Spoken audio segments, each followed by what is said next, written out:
sei que vocês estão ansiosos para começar a ouvir o episódio, mas vocês sabem que nós estamos a tentar crescer e para isso só precisam de fazer uma coisa. É grátis, é fácil, basta clicarem aí no botãozinho para subscrever.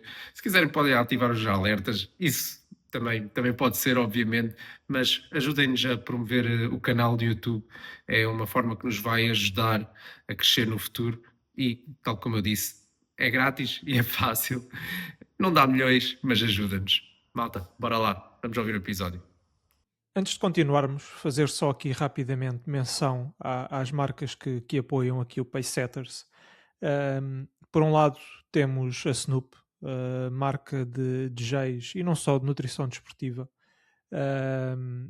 Temos uma parceria com eles e se tiverem interesse em obter algum desconto, entrem em contacto connosco e nós teremos todo o gosto em vos encaminhar.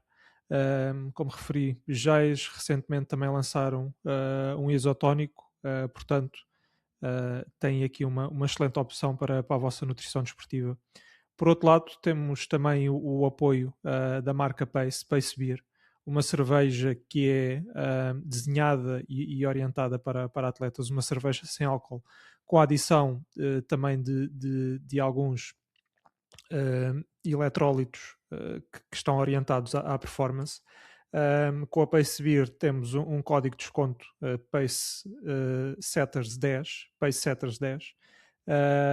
onde poderão fazer a vossa encomenda e obter 10% de desconto. Apoiem estas marcas, estão a apoiar marcas portuguesas e por consequência também estão aqui a apoiar o nosso projeto. Obrigado e vamos continuar. Até lá. Olá pessoal, bem-vindos aqui a mais um episódio de Pacesetters. Aqui como costume, com os dois coxos, com o Vitor e com o Luís, umas vezes mais coxos, outras vezes menos.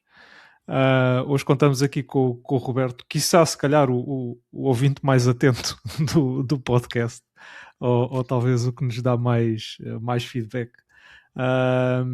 E temo-lo aqui pela segunda vez e para falarmos aqui um bocadinho, entre muitas outras coisas, aqui o último grande prova, aqui a Maratona de Valência.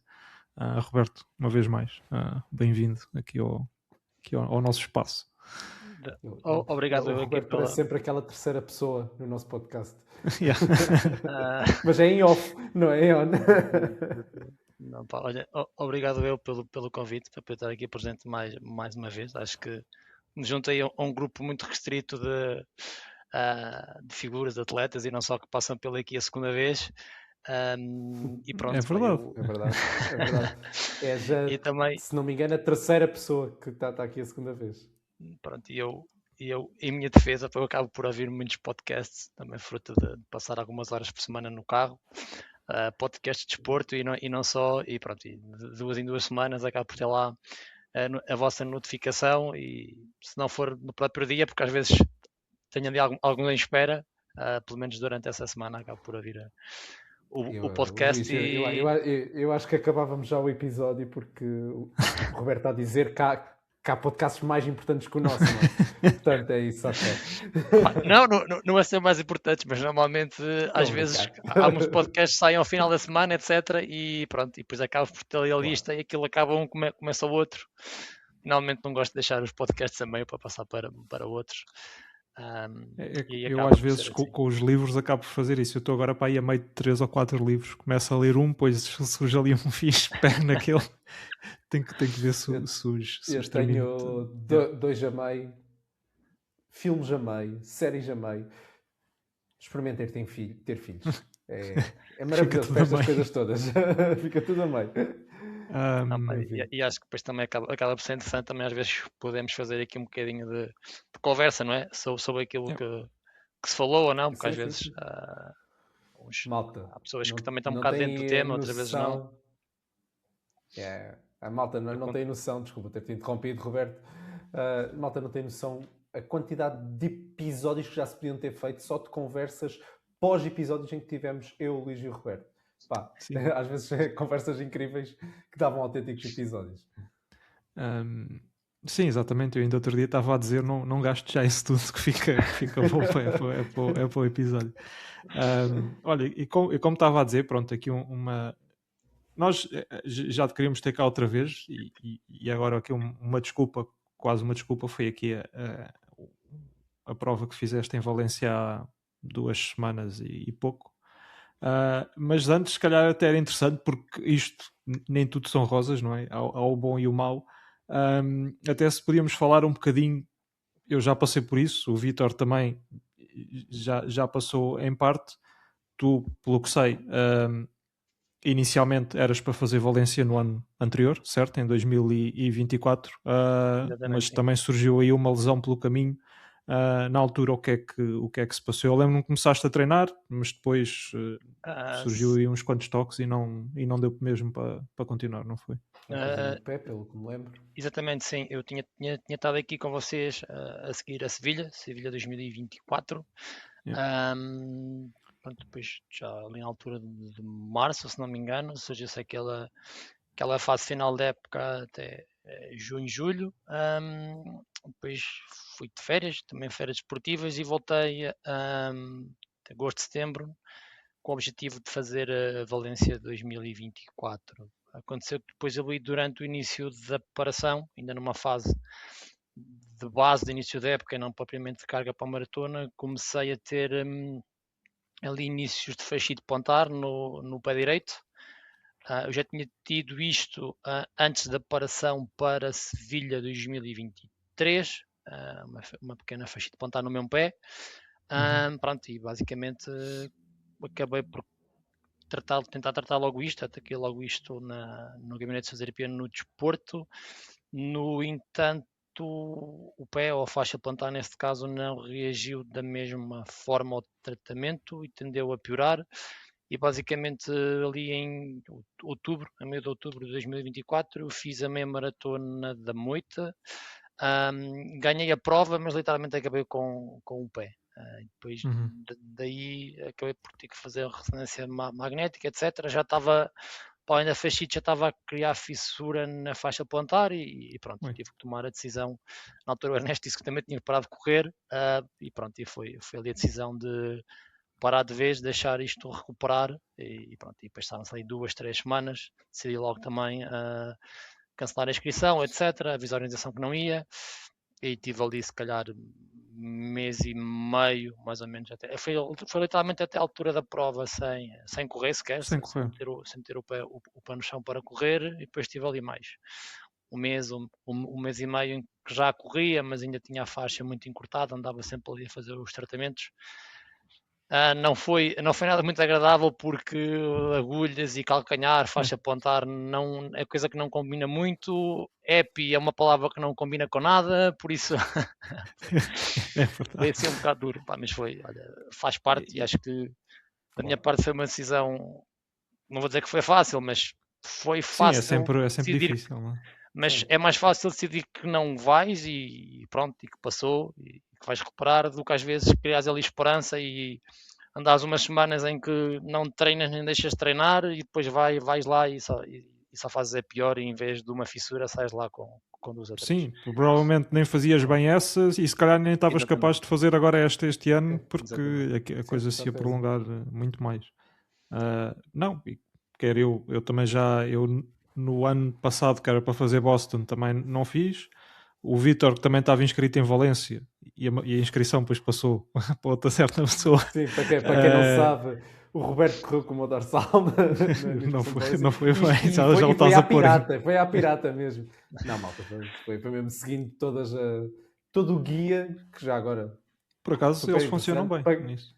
Funcionam. Para quem não sabe, eu basicamente tenho que desistir de ir à prova, depois o meu dorsal fica disponível e eu passo à pessoa, mesmo digo diretamente para quem que esse dorsal vai, e a organização devolve-me o dinheiro e a pessoa para quem, neste caso o Roberto, que o dorsal foi para ele teve que pagar o dorsal ao preço atual. Pronto. Basicamente este é o procedimento legal para passar um dorsal na Maratona de Valência. que é um procedimento que Valência tem e que, por exemplo, que Sevilha não tem, porque eu tinha dorsal para Sevilha, agora para 26, não vou, obviamente, e quando fui consultar até o regulamento, pronto, eles ali, a pessoa cancela se tiver o seguro, mas aquilo passa automaticamente para alguém que esteja em lista de espera. Ok. Pronto, E tu tinhas depois o seguro? também, sim, tinha seguro. Menos mal. Eu agora Em vou começar relação, sempre a fazer seguro nas maratonas. Eu tinha feito seguro para Valência, mas neste caso não foi preciso utilizar. Não é? pronto, em relação a Valência, pronto, eu passei de Valência 24 para Valência 25, também um pouco porque ora, quando eu parei, não é? E abortei Valência 24, na altura achei, ok, agora paro aqui um mês, recupero isto da faixa, etc. A faixa, faço aqui os tratamentos, isto fica bom. Pá, tal como tinhas falado aqui no último podcast, Sevilha 24 não tinha corrido de feição. Estava ali um bocado com ganas de tentar vingar na maratona e eu na altura pensei, ok, não vou agora à Valência 24, pá, comecei a ver, olha, vou a Barcelona em março, mas depois a coisa da faixa ponta não estava a recuperar. Prolongou-se. Ou pelo menos não me dava confiança para atacar a maratona. De Barcelona 25, comecei a pensar em ir a Praga ou Copenhaga, que já eram em maio. Pronto, mas depois Foi sempre a estar para a frente. Quase. não, depois acabei por ter outros objetivos, mais até para distâncias mais curtas, e acabei por tirar isso da cabeça, pronto, e acabei por depois empurrar isto mais para a frente, e foi quando na altura surgiu. Fizeste bem. Sim, na altura fiz bem, acabei por apostar um bocadinho mais nos 10 km, etc, meia maratona. No final da época correu bem, e depois comecei a pensar um pouco na maratona agora para esta fase do outono e inverno. Aí foi quando surgiu a oportunidade através do Vítor, fizemos a passagem aqui do dorsal, depois também acabei por contactar a organização porque tinha marca para poder partir do bloco da elite, etc. E pronto, e depois ali em agosto começamos a jornada de preparação para a maratona. Isso já agora, por curiosidade, porque não faço mesmo ideia e calculo nunca precisar de seguir esse protocolo. Como é que isso funciona? Pronto, essa questão de partir no bloco de elite, tens que mostrar comprovativos de outros tempos de maratona ou 10 km ou meia. Como é que isso funciona? Normalmente a organização de Valência, assim como muitas outras, eles acaba por estar no próprio regulamento geral da prova ou noutro mais específico, eles estabelecem ali uns tempos mínimos, aos 10, à meia ou até mesmo à maratona, a partir de certa data, normalmente ali 2, 3 anos para trás.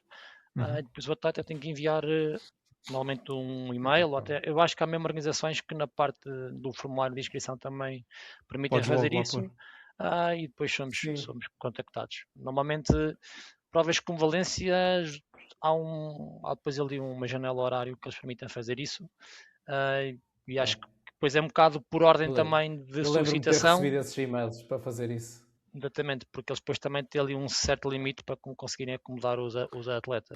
Pois, pelo que eu percebi, por exemplo, do dorsal 1 ao 400, ou 399, aquilo dá a impressão que estava tudo alocado, ou tinha ali esse espaço para o pessoal de elite, porque até depois as lebres até tinham também já números bastante, já ali a rondar perto dos 400. Eu calculei que aquilo ficasse tudo ali de parte, mesmo que não utilizassem os 400, tem ali espaço para acomodar muita gente, caso seja preciso. Sim, mas isso é algo que eu tenho ideia que fazem não apenas em Valência, mas em toda a Espanha. Devem fazer normalmente eles ordenam os atletas pelos tempos. Pelo tempo, não é? Sim, eu já cheguei, por exemplo, a correr em uma meia maratona que é Elvas Badajoz, organizada por Badajoz, e também eu era o 3 ou o 4, o dorsal, ou seja, porque era o terceiro ou quarto atleta mais rápido na prova, e mesmo nos outros... Sim, porque mesmo nos outros blocos... Sim, mas mesmo nos outros blocos, por exemplo, se tu partires no bloco das 2h30 e eles começam a dar, e esses dorsais desse bloco a partir do 450, por exemplo, se tu fores o 460, quer dizer que és o 10º atleta mais rápido daquele bloco. E Boston é assim, por exemplo, também. Boston eu era o dorsal 4000 e qualquer coisa, pronto, era o 4000 e pronto. E foi aquilo que eu depois meio a brincar te disse, que nessas provas o objetivo é quase ficares numa posição mais baixa, Mais baixo, exatamente. com um sim, número mais baixo do que o dorsal. Significa que à partida correste mais rápido do que o pessoal que à partida tinha tempo melhor que o teu. Sim, depois é um bocado relativo, mas eu lembro que agora em Valência, as elites masculinas, acho que íamos até ao 194, eu era o 187, depois do 200 para a frente eram as mulheres, e depois inclusive a malta que entrava com marcas de 10 km ou meia maratona, eles davam depois o 300 alguma coisa. Ok, Ou seja, ok. eu tinha Ok, pelo menos então, 186 atletas com marca melhor que a minha, fora depois aqueles que tinham marcas aos 10 km ou à meia maratona de 28 alguma coisa, de 1h01, Sim, 1 sim, hora. não tinham era, estavam por exemplo a fazer a estreia na Exatamente, distância. sim. Yeah. Ok. Pronto, e se calhar podíamos começar aqui a falar um bocadinho do que foi a preparação aqui para a maratona. Foi mais ou menos o quê? 3, 4 meses de foco? Sim, foram aí 12, 13 semanas, sim. Nós Ok. fizemos a mudança da inscrição. Eu lembro perfeitamente que foi num dos feriados de Lisboa, ou do Dia de Portugal, ou qualquer coisa assim. Portanto, junho, deu perfeitamente para programar o treino. Sim, não, eu Não foi comecei. assim uma coisa atirada para cima do joelho, obviamente. Não. Eu terminei a época ali no início de julho. Fiz as fogueiras, depois fiz a corrida da Casa da Moeda, ainda em julho. Depois parei ali 2 ou 3 semanas. Voltei a treinar no final de julho. Pronto, agosto foi ali, pelo menos as primeiras 2, 3 semanas, um bocado base, voltar aos treinos e depois já só quase no final de setembro começaram aí os treinos acima dos 20 e poucos quilómetros, etc. Ok. E o que dirias se fizeste muita coisa diferente, por exemplo, face, digamos, Valência do outro ano não é um bom exemplo porque a lesão surgiu logo ali no início do bloco, mas face aos outros blocos de treino que fizeste para as outras maratonas, tiveram aqui tu e eu não sei se ainda estás com o Ribas, certo? Sim. Se tiveram aqui uma aproximação diferente, tentaram aqui coisas diferentes, ou a nível de volume, de intensidade, como é que a coisa foi feita?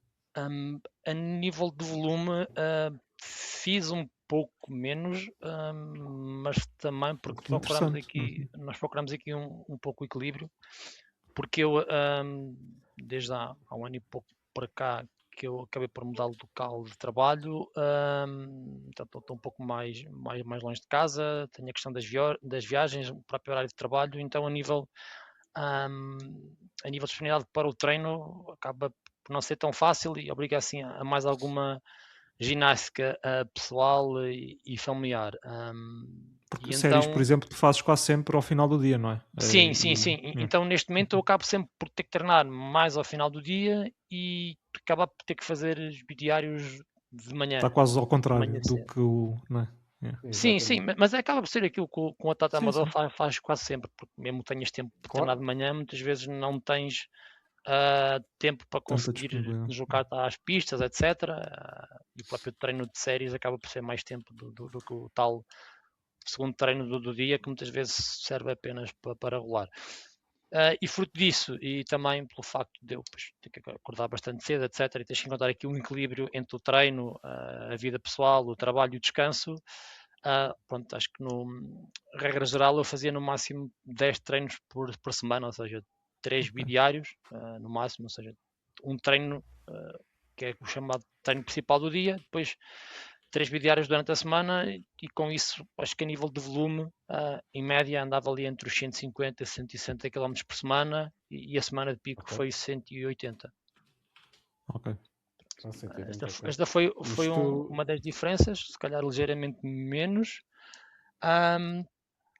A outra diferença foi que nesta preparação apostámos, o Ricardo apostou menos, ele apostou, ou ele idealizou e eu concretizei, menos séries curtas, ou seja, eu lembro perfeitamente que ali agosto, setembro, à terça-feira ainda fazia algumas séries de 400, 500 metros. Depois de setembro só voltei a fazer séries de 400 já há 2 semanas da maratona, ou seja, outubro e novembro, as minhas séries curtas, o mais curto eram séries de 1000. Ok. Ao início da semana, normalmente Epá, à terça. pensando um bocadinho nas provas que tu fizeste durante essa altura, corrijo-me se eu estou enganado, e isto é para... Eu acho que é um mito que já não existe, mas que havia aquele mito que o treino para a maratona tirava velocidade. Parece-me que essa mudança de abordagem não tirou velocidade nenhuma. Sim, Isto tendo em conta as provas que eu me lembro que tu fizeste. Sim, é assim, pode tirar velocidade, ou seja, se tu estás a treinar só para a maratona, obviamente que se eu agora for fazer uma prova de 5.000 ou uma prova de 10.000, Claro. aquelas provas que são muito táticas e a seguir o pessoal ataca e estás a andar abaixo de 3 ao quilómetro, acaba por não ter poder de pernas para isso. explosão. Não tens explosão, exatamente. Mas não tirou o rendimento a uma prova de 10 km. Não. Agora, as provas ou as séries de 400, 500 acabam por ser um bocadinho importantes mais ao início, para te dar alguma velocidade base, para depois tu teres velocidade também para as séries de 1000, de 2000, de 3000, por aí fora, não é? Agora tu estás a fazer séries de 400 para 2,45 ou 2,50, ou estás a fazer séries de 1000 para 3 ou para 3 e 3,5, será sempre mais rápido do que aquilo que tu vais fazer na maratona ou até na meia maratona, por isso. Foi uma abordagem que nós testámos, pronto, acabei por me sentir bem também. Acho que a nível depois, porque eu normalmente estava a fazer séries mais curtas, essas séries de 1000, etc. À terça, à quarta fazia sempre um treino chamado progressivo, em que começo na zona 1 e vou acabar ali normalmente zona 3 alta. E acabo por percorrer ali várias zonas. Depois à sexta fazer séries longas, aí séries muito longas. E acho que encaixar as séries de 1000 à terça-feira acabava para ter nível de desgaste, a nível dos gêmeos, etc. Desgastar um pouco menos e eu conseguia chegar à quarta e à sexta-feira mais fresco para as séries. Por isso acho que foi uma abordagem essas séries longas era o quê? Principalmente zona 4, zona 3?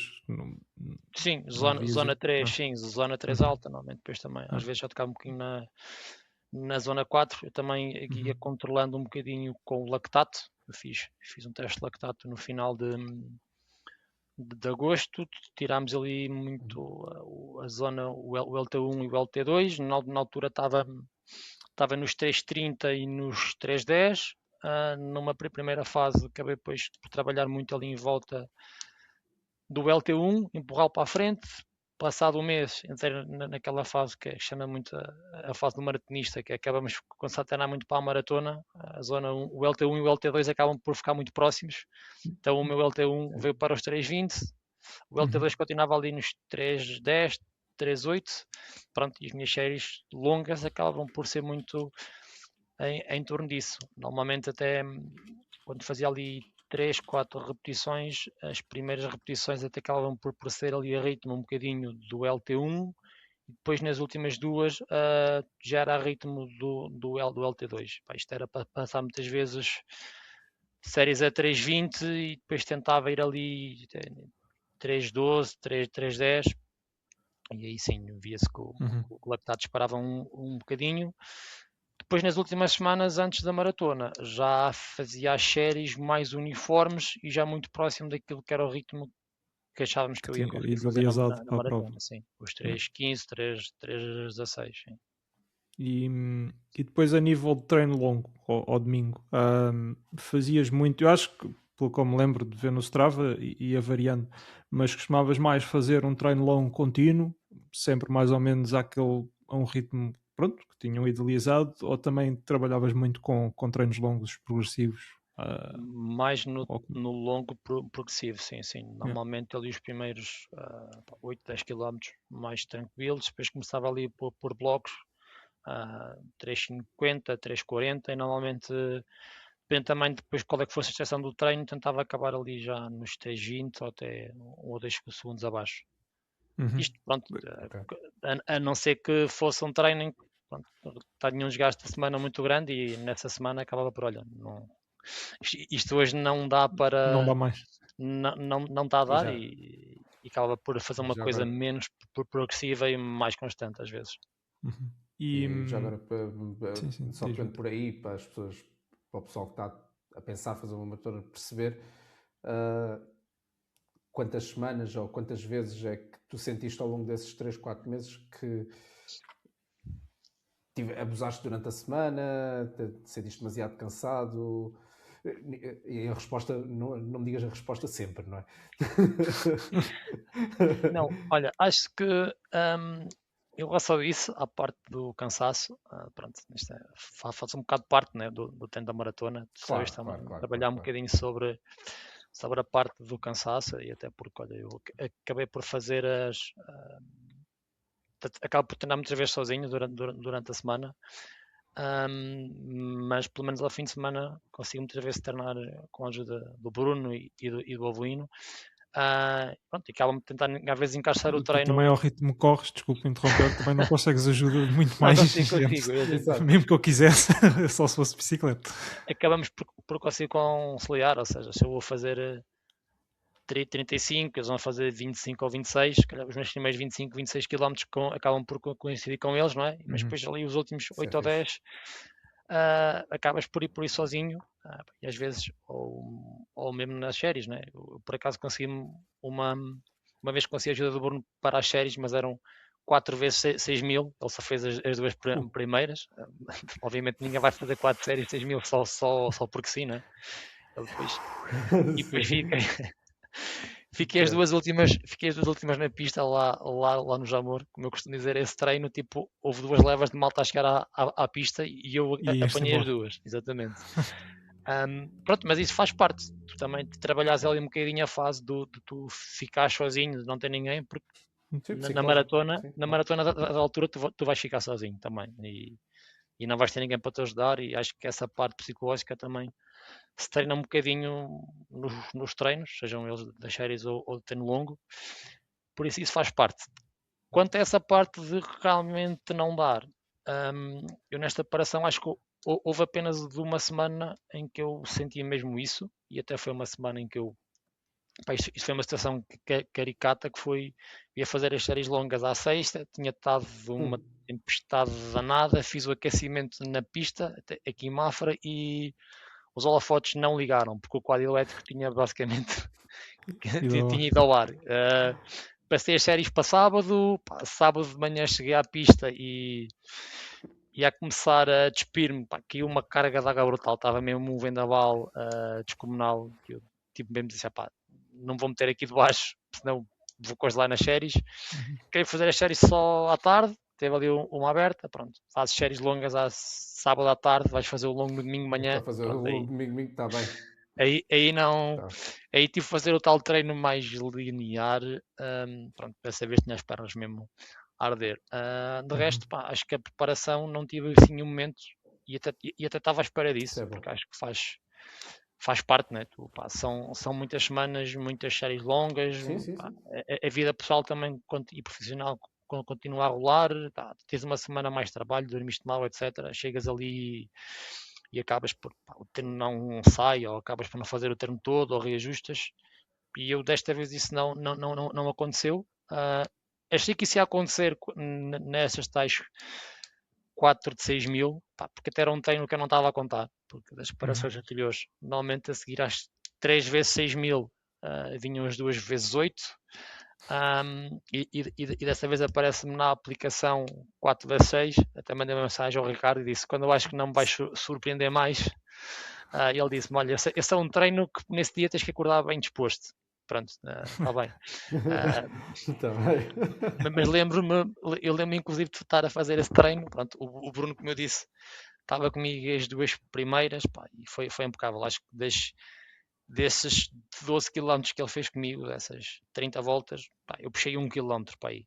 Fez o resto. Depois entrei nos 2 blocos que faltavam, em que eu já tinha que aumentar o ritmo. E quando tu estás, estava a fazer as duas primeiras para 3,20, a seguir já ia para passar para ritmos 3,15 ou ligeiramente abaixo.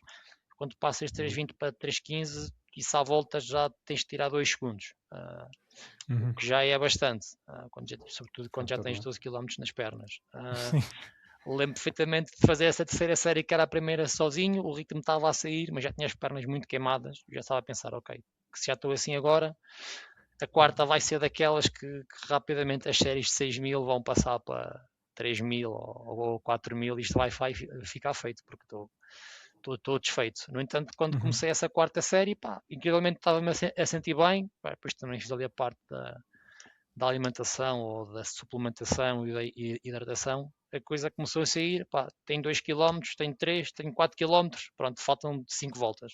E quando faltam 5 voltas, começas ali a tirar os pauzinhos e pronto, acabei por fazer o treino. E acho que também o facto das séries, sobretudo as séries longas, terem saído bem e conseguido sempre acabar a ritmos mais fortes, também foi a nível mental para a maratona, acho que também fator, sim. ajudou muito, foi aquele Claro. fator Pois, decisivo. era isso que eu ia dizer, porque estas séries e estes treinos, quando olhamos para os treinos, para o Training Peaks ou para onde quer que seja, e ficamos até meio de pé atrás com aquilo, mas quando o treino sai bem, eu às vezes não sei se, obviamente, estamos a treinar porque aquilo tem um efeito no físico, não é? Nas pernas, mas eu acho que também o efeito que tem no psicológico, a confiança que dá, às vezes, se calhar, vale mais do que o efeito que teve nas pernas, não é? Porque depois aquilo dá uma confiança, não só para os treinos que vêm a seguir, mas para a própria prova, acho que acaba por dar muita confiança. Sim. Acho que sim. Yeah. Porque tu acabas por.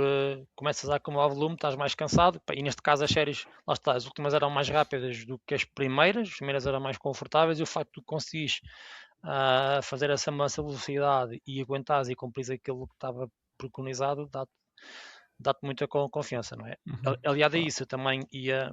Não todos os treinos de séries longas, mas calhar 2 em 2, 3 semanas, ou até naqueles treinos-chave, eu ia também tirando as medições de lactato, pá, e os resultados também do próprio lactato também indicavam que eu estava no caminho certo, porque consegui ali fazer algumas séries de 3,20 até com o lactato.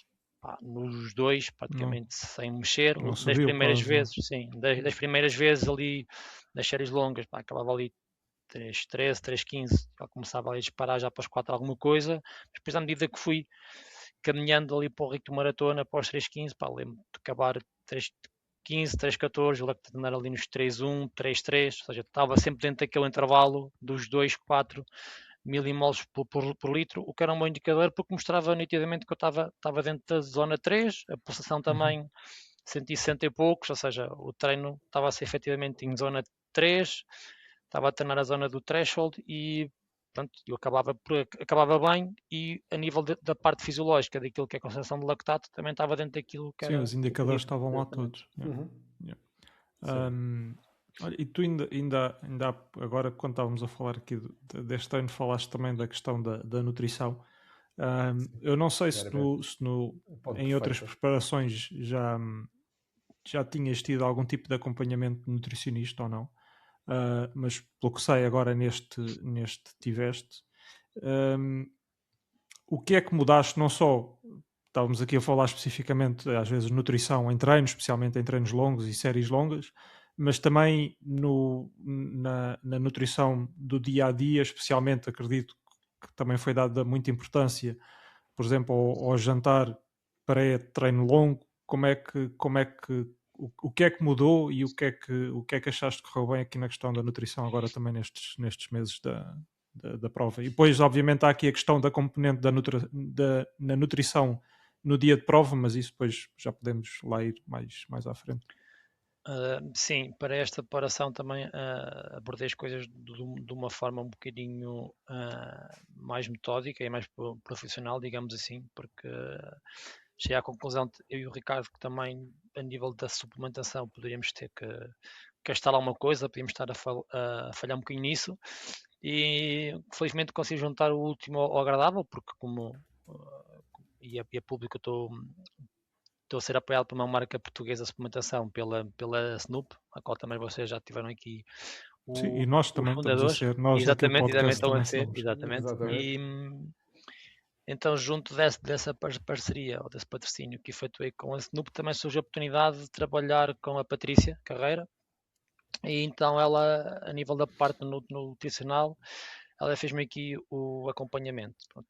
A nível daquilo que a alimentação foi basicamente, nós falamos um pouco daquilo que eu já ia fazendo, que ela até achou que eu estava a fazer algo muito próximo daquilo que seria o correto, e ela obviamente fez aqui alguns ajustes, sobretudo nessa parte por exemplo, a parte do jantar, ou sobretudo a parte da ceia, porque muitas vezes quando treino de manhã cedo acabo por até ser um treino que faço em jejum, porque é um treino zona 2, zona 1, uma coisa fácil, mas ela reforçou ali um bocado a questão nesse dia até fazer uma ceia, etc, para tentar dar ali mais algum aporte energético. E depois foi sobretudo a parte da suplementação.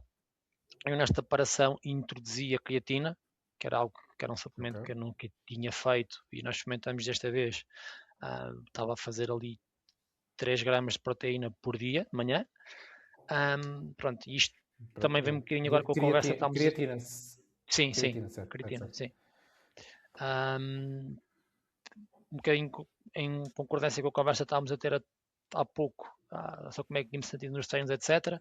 A verdade é que nesta preparação com a creatina, chama-lhe efeito placebo, etc. Mas eu, a nível daquele desgaste, sobretudo às vezes das inserções dos iscos, etc., que tendia a ficar muito inflamado, nunca senti isso.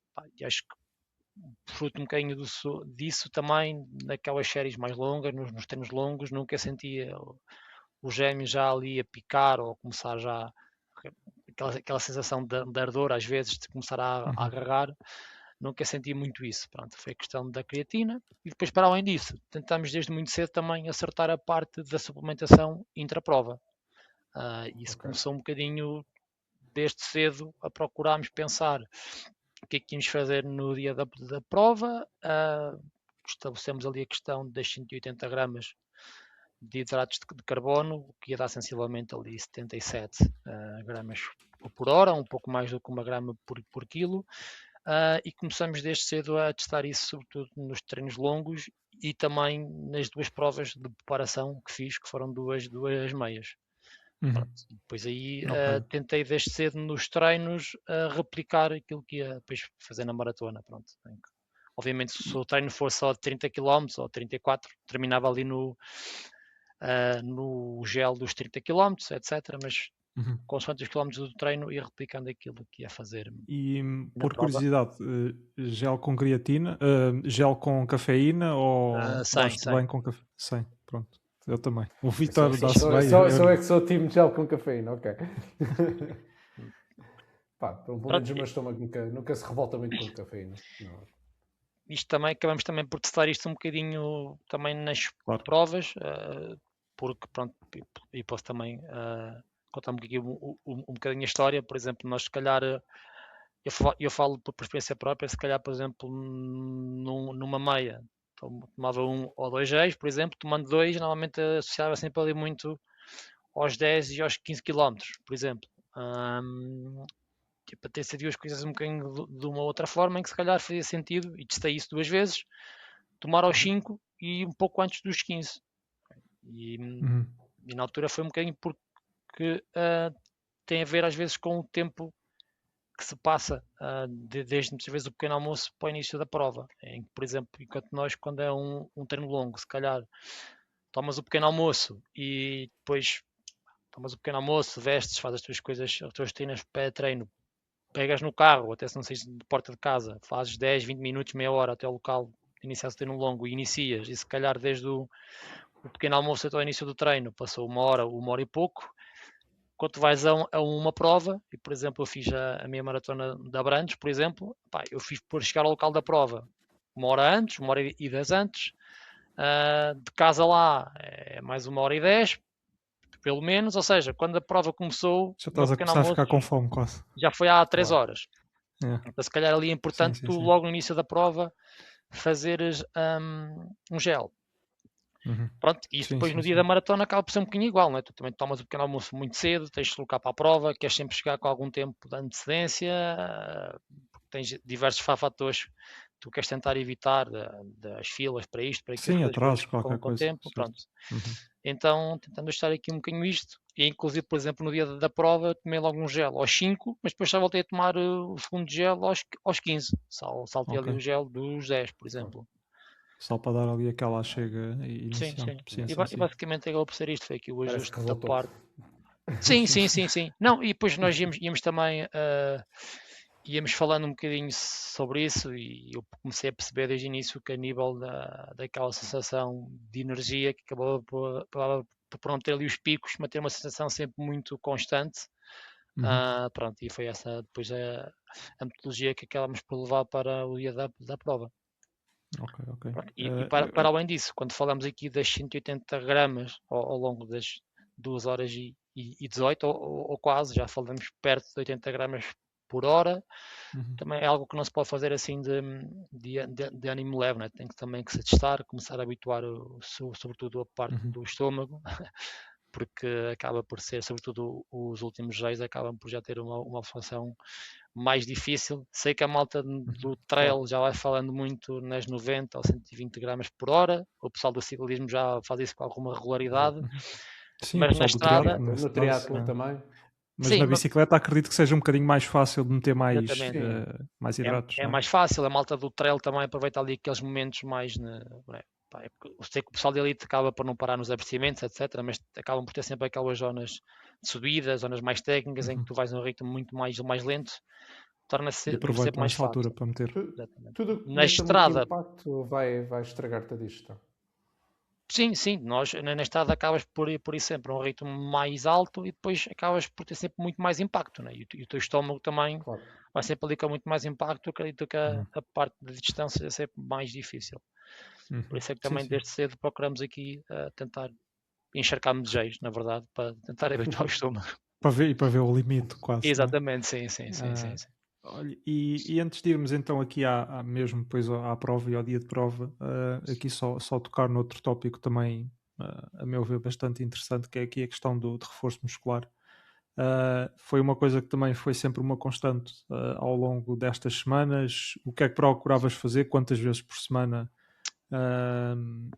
tentavas fazer aqui reforço? Como é que foste gerindo isso ao longo aqui destes meses? Novamente, com a corrida, com o trabalho, com a vida familiar, com o descanso. Sim. Normalmente eu tento fazer sempre numa ótica anual, tento focar um bocadinho mais no reforço muscular no início da época, mas depois tentar manter sempre ali uma cadência de 2 vezes por semana, se possível. Normalmente acabo por tentar fazê-lo à segunda-feira e depois à quinta ou ao sábado, depende também do treino que vá tendo para essa semana e depois da forma que eu consiga encaixar. Quando depois às vezes tenho semanas de prova, etc., acabo por fazer só na segunda-feira. Com a questão da maratona, acaba por ser um bocadinho mais difícil, né? Porque andamos mais cansados, os treinos também são mais longos, Claro. torna-se às vezes um bocadinho mais difícil arranjar ali a questão do reforço, mas nem que seja ali 20, 25 minutos a seguir ao treino, antes do banho, é quase parar o relógio, entrar em casa ou no ginásio, seja o que for, ter ali o tapete e os pesos, os elásticos, tentar ir fazendo o reforço muscular. Sempre numa ótica mais. Gosto sempre de fazer um dia mais de treino inferior e abdominais e um dia mais completo, a apanhar um pouco a parte superior e inferior. Ok. Acho que pronto, e se calhar então podíamos prova, aqui é? passar aqui para o que interessa, que é o dia da prova em si. E se calhar começar logo aqui por uma coisa engraçada que eu depois, passado uns dias, mandei-te mensagem a perguntar isto, porque pronto, tu estando aqui no bloco de elite, tiveste acesso lá àquela famosa garagem, não é? Não é quase a famosa garagem. Que, a meu ver, é um conceito até bastante interessante, porque, por exemplo, deve ser raro, mas se estiver a chover ou assim, parece não, acaba por haver ali um espaço, não só onde tem casas de banho de sobra, não é? Dá para estar ali a aquecer num ambiente muito mais controlado. Mas pronto, como é que foi essa experiência? Porque pronto, estava ali aquela e Valência que agora tem ali elite que nunca mais acaba. Como é que foi essa experiência e como é que aquilo é tudo gerido? Como é que funcionou essa componente antes da prova em si? Pronto, para contextualizar um bocadinho quem está aqui a ouvir, o podcast, essa famosa garagem de Elite de Valência, aquilo é um parque de estacionamento que está ali paralelo à zona da chegada e está basicamente por baixo da zona de partida.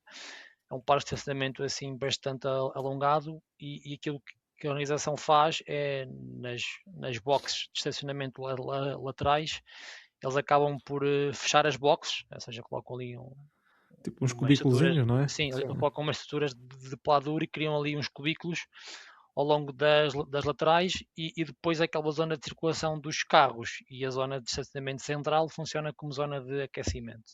Pronto, a nível de zona de aquecimento, julgo que aquilo a volta deve dar ali uns 600 metros, uma coisa assim, porque eu lembro que aquilo a Ok, volta ainda é tinha ali. comprido. Sim, aquilo tinha a volta dos 3 minutos, alguma coisa. Uhum. E depois, pronto, nas laterais, basicamente, cada lugar de estacionamento torna-se um cubículo. Tenho ideia de que os atletas mais cotados acabam por ter um cubículo para cada um deles. Depois aquilo começa a ser por agentes, ou seja, o cubículo tem o nome do agente, tem lá os atletas deles. E depois, mais lá ao fundo, acabas por ter os chamados cubículos self-elite, que são basicamente os self-service, são para aquela elite. Ok. Aquela elite já mais fundo de tabela, como era o meu caso, né, em que não tens empresário, não tens nada, basicamente chegas lá, ocupas um E escolhes. ocupas um com lugares livres e escolhes e ocupas. Pronto, e foi um bocadinho isso. No dia da prova, eles tinham só mandado o e-mail com as instruções de entrada, para onde é que tinhas que entrar, dizendo também qual é que depois seria a hora para ir para a câmara de chamada e começares a sair lá da garagem, na zona de estacionamento. Tinham partilhado também o link para a reunião técnica que seria no sábado, online. Pronto, e nesse dia eu até cheguei relativamente cedo lá à zona do Parque das Ciências ou da Cidade das Ciências, tinha estacionado o carro. Eu estava também, tinha também lá o João Fernandes, que é um atleta que já conheço há alguns anos, já corremos juntos, inclusive já treinamos muitas vezes e somos amigos de longa data. Ele tinha chegado primeiro que eu, já me tinha ligado a dizer que estava no Selfie Elite 17. Pronto, e quando eu entrei lá na garagem, percebi-me que essa zona era quase, ou que esse cubículo que era quase na outra ponta da garagem, e tive basicamente que atravessar ali a zona da Elite toda. Lembro perfeitamente de ver logo o cubículo do Amanal Petros, do Seguro Osako. Depois encontrei logo também a slot do box da B Sports, onde estava o Samuel Barata e o António Souza. Estive logo ali a falar um bocadinho com eles. Desejo boa sorte ao Samuel. Pronto, e depois basicamente segui para o cubículo 17. Ele já estava muito atletas a aquecer, etc. Estás ali no meio das estrelas todas, mas ao mesmo tempo também tu queres estar concentrado para fazer a tua prova e também sabes que eles também estão concentrados, por isso não é o momento ali para tentar tirar fotos, falar o que é que seja. Sim. Pronto, foi basicamente chegar lá ao fundo, entrar lá na nossa box. Tínhamos depois ali algumas cadeiras, uns packs de água, pronto, casa de banho para cada cubículo. Depois foi também ali um bocadinho. Casa de banho para cada cubículo, ok. Sim, Eu ia perguntar a pergunta que toda a gente queria fazer, que era se havia fila nas casas de banho nessa zona. Não. Mas não, As casas de banho para cada cubículo, está bem, está. Continuam a ser as casas de banho químicas, não é? Aquelas Aquelas toy-toy. porta-potties, Sim, não é? Em sim. inglês. Acaba cada cubículo por ter uma dessas, por isso, ali nós no máximo estávamos 6 atletas lá no cubículo. Nice. Tens. Sim, E depois o isso pessoal é também, fixe. que cada um acaba por ter as suas rotinas, não é? Eu cheguei, o João já estava, começámos ali a falar, ao mesmo tempo estávamos a fazer a parte da mobilização articular, alongamentos, etc. Entretanto, começas a ouvir já assim muitos passos lá fora, estava muita malta a aquecer sempre ali à volta, fomos também a aquecer, 15 minutos, mais umas retas, voltámos lá para o cubículo, começámos a tirar o fato de treino e a colocar o 5 de competição, os Gs, etc. Entretanto, já estavam lá a malta da organização a começar a mandar os atletas a saírem. Para basicamente, cima. saímos pelo caracol do parque de estacionamento e dávamos acesso direto à zona da partida. Voltávamos a ter casas de banho aí, e basicamente tínhamos a frente toda da prova para poder aquecer ainda, ou seja, desde brutal. o pórtico da partida até lá embaixo à famosa rotunda, onde a elite feminina junta com a masculina, toda essa zona o pessoal podia estar a fazer retas, etc.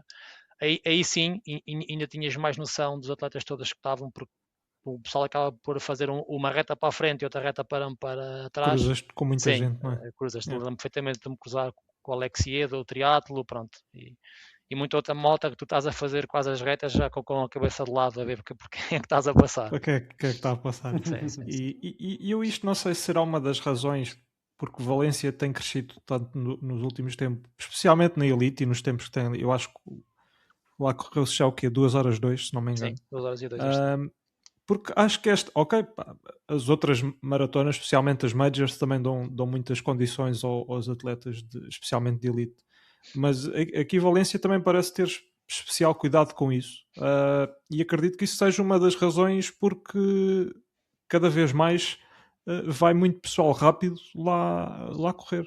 Porque estas condições, pronto, acaba por ser ok, o percurso é bom, é um percurso praticamente plano, não é? Mas acredito que este tipo de condições também às vezes sejam um fator diferenciador em alguém escolher, por exemplo, ir correr aqui, ou para Berlim, ou para Chicago, ou para onde quer que seja. Eu acho que sobretudo ali o fator de diferenciador tem a ver com o percurso e as próprias condições meteorológicas. Porque inclusive Valência este ano, eles no dia antes houve até muita publicidade a isso nas redes sociais, até por que está quente, não é? Sim, isso também é verdade, podemos também falar sobre isso, mas sobretudo sobre os prize monies, porque ok. no dia antes houve muitas agências de notícias e até aqueles blogs ou páginas de Instagram mais particulares da parte do desporto que frisaram justamente isso, foi que Valência, quando continua a dar aos atletas de elite mesmo, porque eu estava lá como sub-elite basicamente, mas aos outros atletas de elite acaba por continuar a dar a questão do hotel, do transfer, etc. Mas algo que eles já não dão é a chamada FII, ou seja, eles não pagam aos atletas para irem à prova.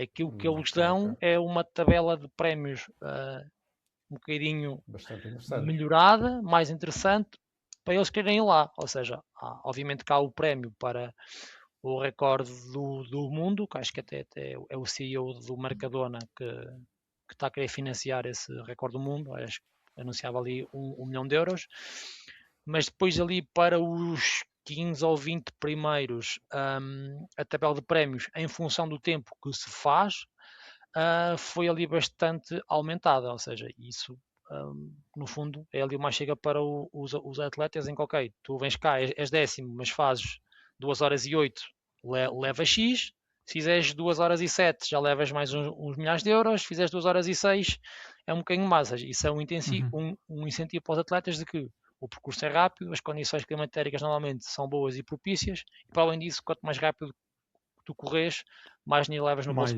para casa. E acho que estas questões todas juntas têm levado a que o Valência pode não ser daquelas provas que à cabeça aos atletas os oferece mais dinheiro, mas depois no final aquele bolo em que levas a marca e algum dinheiro em função da tua classificação, o global será muito positivo, por isso é que eles depois também acabam por aparecer muito ali. Sim, e é por essas e por outras que depois hoje em dia, pronto, depois a elite obviamente leva as massas atrás e hoje em dia já só por sorteio. Esquece lá em inscrição direta. Exatamente. Eles anunciaram também. Sim. Eles anunciaram também no dia antes, ou nos dias antes, que as condições a nível de climatéricas não teriam tão perfeitas como nos anos anteriores, inclusive algum vento e calor.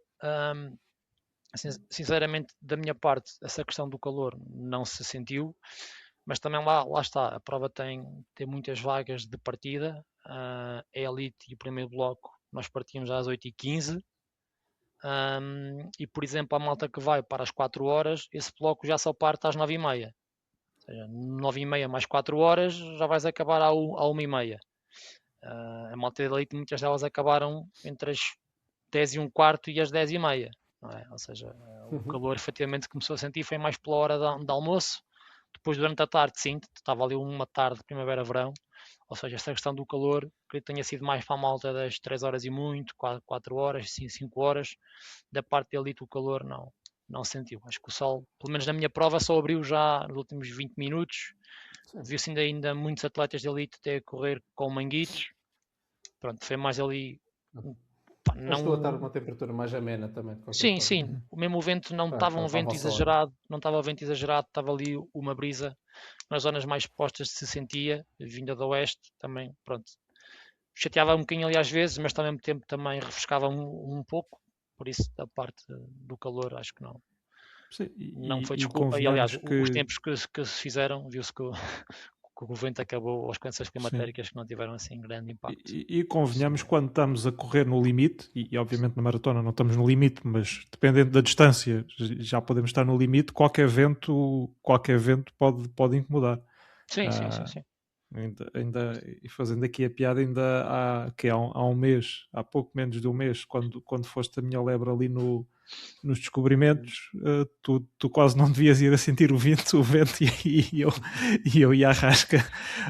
Por isso, pronto, obviamente, e aqui não estamos a dizer novidade nenhuma, quanto maior o esforço, mais as Sim, mas condições sim, à sim, sim. volta podem afetar mais, não é? Tem depois aqui, pronto, a nível de prova, como é que, se calhar vou fazer aqui duas perguntas em uma. Como é que estava a tua estratégia para abordares a prova, quer a nível de grupos, quer a nível de ritmos, e depois se conseguiste concretizar essa estratégia, se tiveste de adaptar, porque às vezes temos de adaptar, ou seja, porque estamos a sentir que o ritmo está demasiado rápido ou que o grupo está a ficar para trás e temos que decidir ali ir sozinhos. Pronto, como é que era a tua estratégia para gerir a prova e se depois conseguiste manter isso ao longo dos 42 km? Pronto, a minha estratégia, e isto era o meu objetivo para a prova, e inclusive isso tinha sido anunciado nos dias antes, até através de uma publicação ou de uma notícia ali através da página do VO2 Máximo, na parte Do do Fábio, Fábio, sim. que ele também vai fazendo aqui um apanhado das provas de atletas profissionais e Portugueses, também, não menos, especialmente. profissionais de amadores portugueses, e vai levando aí um realce muito importante para nós aí, a nível da difusão nacional. O Fábio tinha falado comigo e eu fui sincero, disse: vou a Valência tentar correr para o recorde pessoal e, sobretudo, tentar baixar das 2 horas e 18. Esse era o meu objetivo. Obviamente que ia tentar tirar partido não só do percurso bastante favorável, como também da profundidade da prova, que também nos traz ali muitos grupos. E a estratégia que eu e uma treinadora procuramos para a prova seria tentar passar ali na casa da uma 8 baixas à meia, para depois, com aquele já esperado empenho ou quebra de rendimento na segunda parte, que é sempre quase certo que se perde um bocadinho, a não ser que se passe muito confortável na primeira meia, ter ali espaço para acomodar essa quebra e terminar dentro das 2 horas e 18. Da conferência de imprensa da prova, eles tinham anunciado a organização que tinham como objetivo tentar bater as 2 marcas mundiais do ano, nos homens e nas mulheres, em que nas mulheres isso era 2:14:57. Era um segundo abaixo da marca mundial em ano do ano que estava em vigor na altura, que era 2:14:58.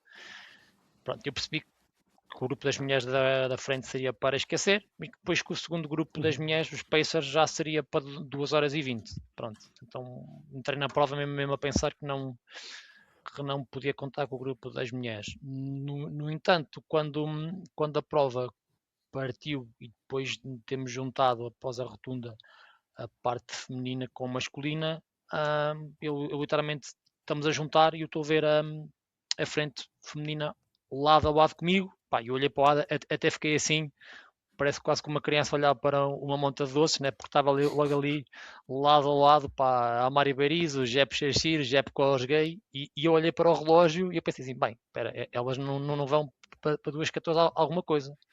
Este ritmo está demasiado baixo, mas pronto, lá está.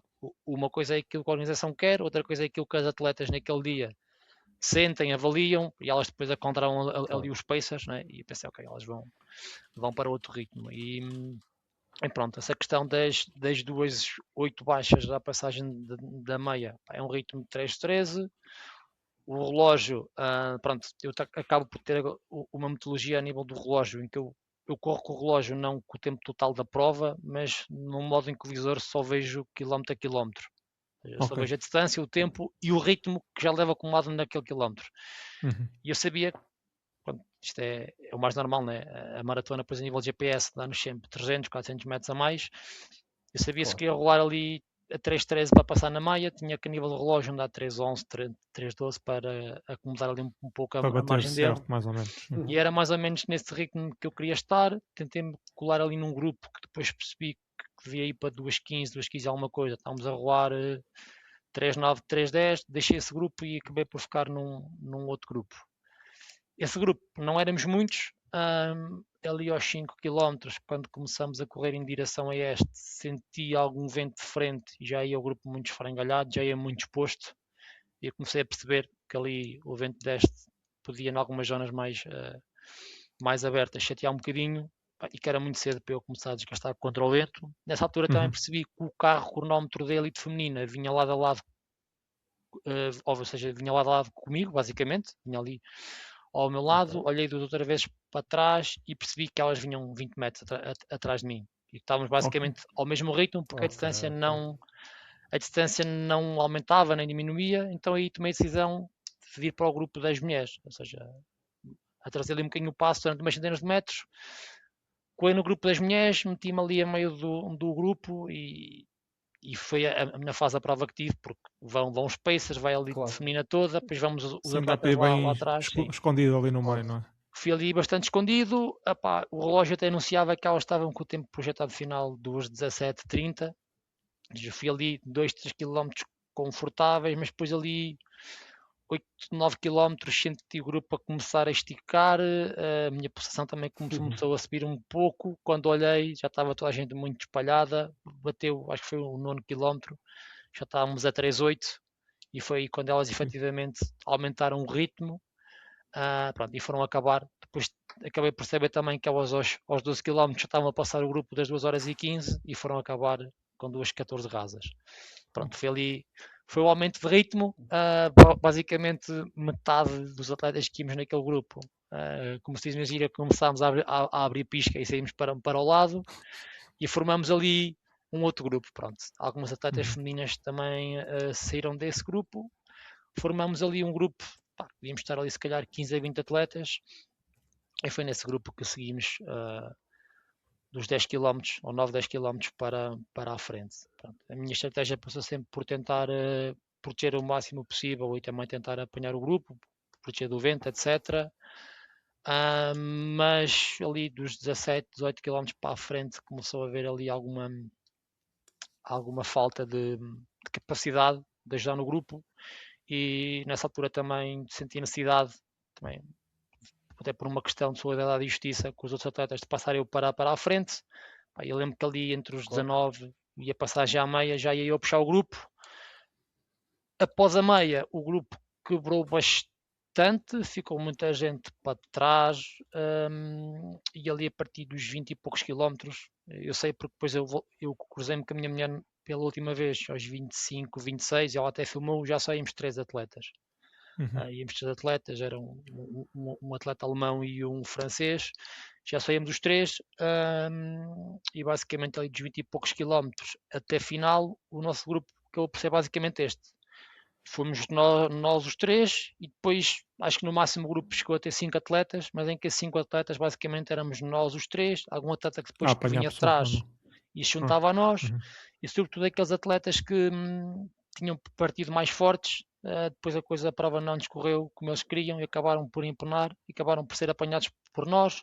Fez a parte da prova connosco, mas depois normalmente na maratona, quando tu partes muito rápido e começas a quebrar, vais sempre por aí abaixo, acabavam por não ir muito ainda tempo. Consegues acompanhar ali algum grupo, se calhar meio quilómetro ou pouco mais, mas o estrago já está feito.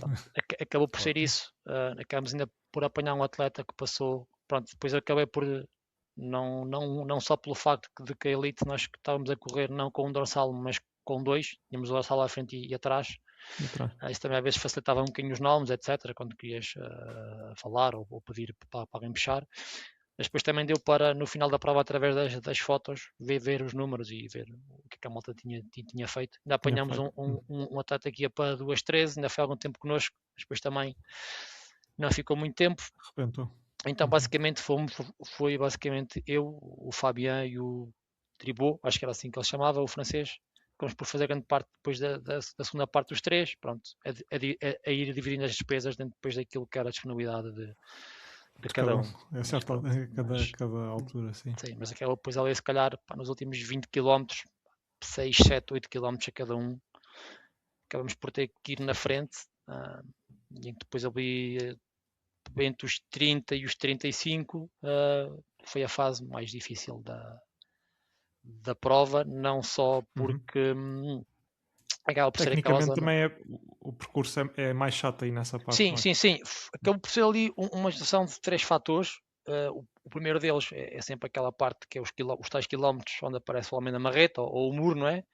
Que mesmo que não passes por eles, acaba por ser sempre aquela altura em que as tuas reservas de glicogênio tendem a acabar e depois tens de estar ali compensar com os geis ou acabas depois também a estar a funcionar um bocadinho com a alimentar o teu corpo através das reservas de gordura que não são tão eficazes, sentes ali uma quebra. Nessa parte da prova é também aquela fase em que o percurso sobe ligeiramente para depois acabar os últimos 7 km que a malta diz a descer.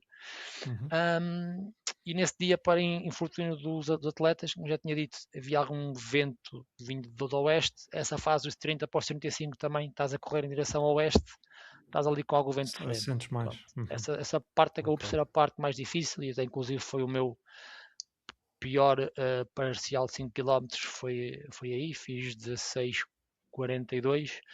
Pronto, essa foi a fase mais complicada da prova. Nessa fase acho que a malta vamos ali 3, mas já vai cada um na sua luta interna, não é? Porque depois a malta acaba por sentir ali uma quebra, já passa para trás, vamos num grupo, mas já vais às vezes a 5, 10 metros dos homens da frente. Ajuda, sim, já vai cada um na sua luta, pronto.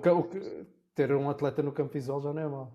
Sim, pronto, acaba por ser a parte pior, pá. E da minha parte eu já vinha, pronto, isto da maratona acaba por ser também uma caixinha de surpresas, não é? Uma caixa de Pandora, porque tu fazes a preparação e depois nas últimas semanas, quando tiras o véu ou quando tiras a carga, é que percebes um bocadinho a fase em que estás. E eu por azar ali na última semana senti ali que tinha a inserção do isca no glúteo um bocadinho dorida. Pronto, nada de grave ou transcendente, mas inclusive no dia antes da prova, quando fiz ali a minha ativação e os alongamentos, percebi que estava um bocadinho tenso e no dia da prova poderia ser ali uma das zonas mais massacradas. E foi. Fator, sim. Dos 10, 15 km para a frente, essa zona foi a primeira zona a começar a ficar mais massacrada, etc. E ali entre os 30 e os 35, lá está, o glicogênio a começar a ir ao ar, o pessoal já vai ali um bocadinho no limite, já não há grande ajuda, começas a olhar para o relógio e começas a ver ali, tive ali 1 km ou 2, 3:20, 3:21, acho que o quilómetro 32 ou 33 bate ali nos 3:24, pronto, e estamos aqui a falar... Psicologicamente... Sim, psicologicamente é tramado, e estamos aqui a falar de ter feito 2:17:45, mas houve ali uns quilómetros que basicamente eu olhava, via o ritmo a começar, porque depois tens ali um fator, não é? Que tu vens a 3:15, 3:16, 3:17, de repente 3:20, 3:22, 3:24, as pernas estão um caco já não tens ninguém, já pensas tipo, pronto, acabou, valeta, né? Depois tu vais sempre a correr, a valeta vai sempre ali ao lado, e é verdade, tens ali os momentos em que tu pensas, tipo, pronto, se calhar o tempo que eu me propus a fazer foi demasiado audacioso, ou se calhar sou eu que não tenho preparação física ou mental para a maratona, pronto. A valeta vai sempre ali ao lado, né? Parece que está a chamar por ti às vezes. Pronto, isso passa pela cabeça, mas felizmente depois comecei-me a sentir um pouco melhor. Também lá está a parte da alimentação, depois tomando quando é suposto, acaba depois por uns quilómetros à frente ter o efeito desejado. Isso tudo aquilo que me agarrou um bocadinho mais à prova foi o facto de que sabia, pronto, lá está, eu acabo também por ser uma pessoa, um atleta que eu gosto de fazer um bocadinho a análise pré-prova. Normalmente quando vou às provas vejo o percurso, o vento, etc. E eu, desta vez, como tinha a minha mulher comigo e também tínhamos estado a estar no dia antes, os locais onde ela conseguia estar a ver a prova, como eu disse, a última vez que ela me viu foi ali aos 25, 26, eu tinha percebido que a prova dos 26 para a frente se afastava da zona central, ou da cidade, ou pelo menos da zona da meta, mas que começava-se a afastar, mas que depois ali aos 34, 35, basicamente começava a virar e voltava-se a aproximar em direção à meta. Uhum. E lá está, eu sabia que, como o pessoal diz, os últimos 6, 7 km são um bocadinho mais favoráveis porque desces ligeiramente. Eu também percebi do percurso que a partir dos 35, 36 começámos a ter o vento de costas, porque a direção virava. Pronto, e foi um bocadinho isso. Ali aos 33, 34 senti-me um pouco melhor, o ritmo começou a estabilizar e eu basicamente passo no pórtico dos 35. Epá, eu tinha na cabeça os tempos de passagem a cada 5 km, assim por alto, não ao segundo, mas uma relação ao minuto, para conseguir acabar dentro das 2:18. Eu quando passei no pórtico dos 35 eu percebi que estava dentro do target ainda. Pronto, e depois logo ali o quilómetro 36, epá, não senti, nem notei que a prova era a descer, até porque acho que ali não se nota, pelo menos até aos 37, mas lá está, o vento deixou de me estar a chatear, senti-me também fisicamente melhor, com mais energia. Pá, o relógio começou logo ali a voltar para os 3:18, 3:17, pronto, isso deu ali um boost, que foi tipo, pronto, faltam 6 km, que este aqui já nem conta, está quase feito.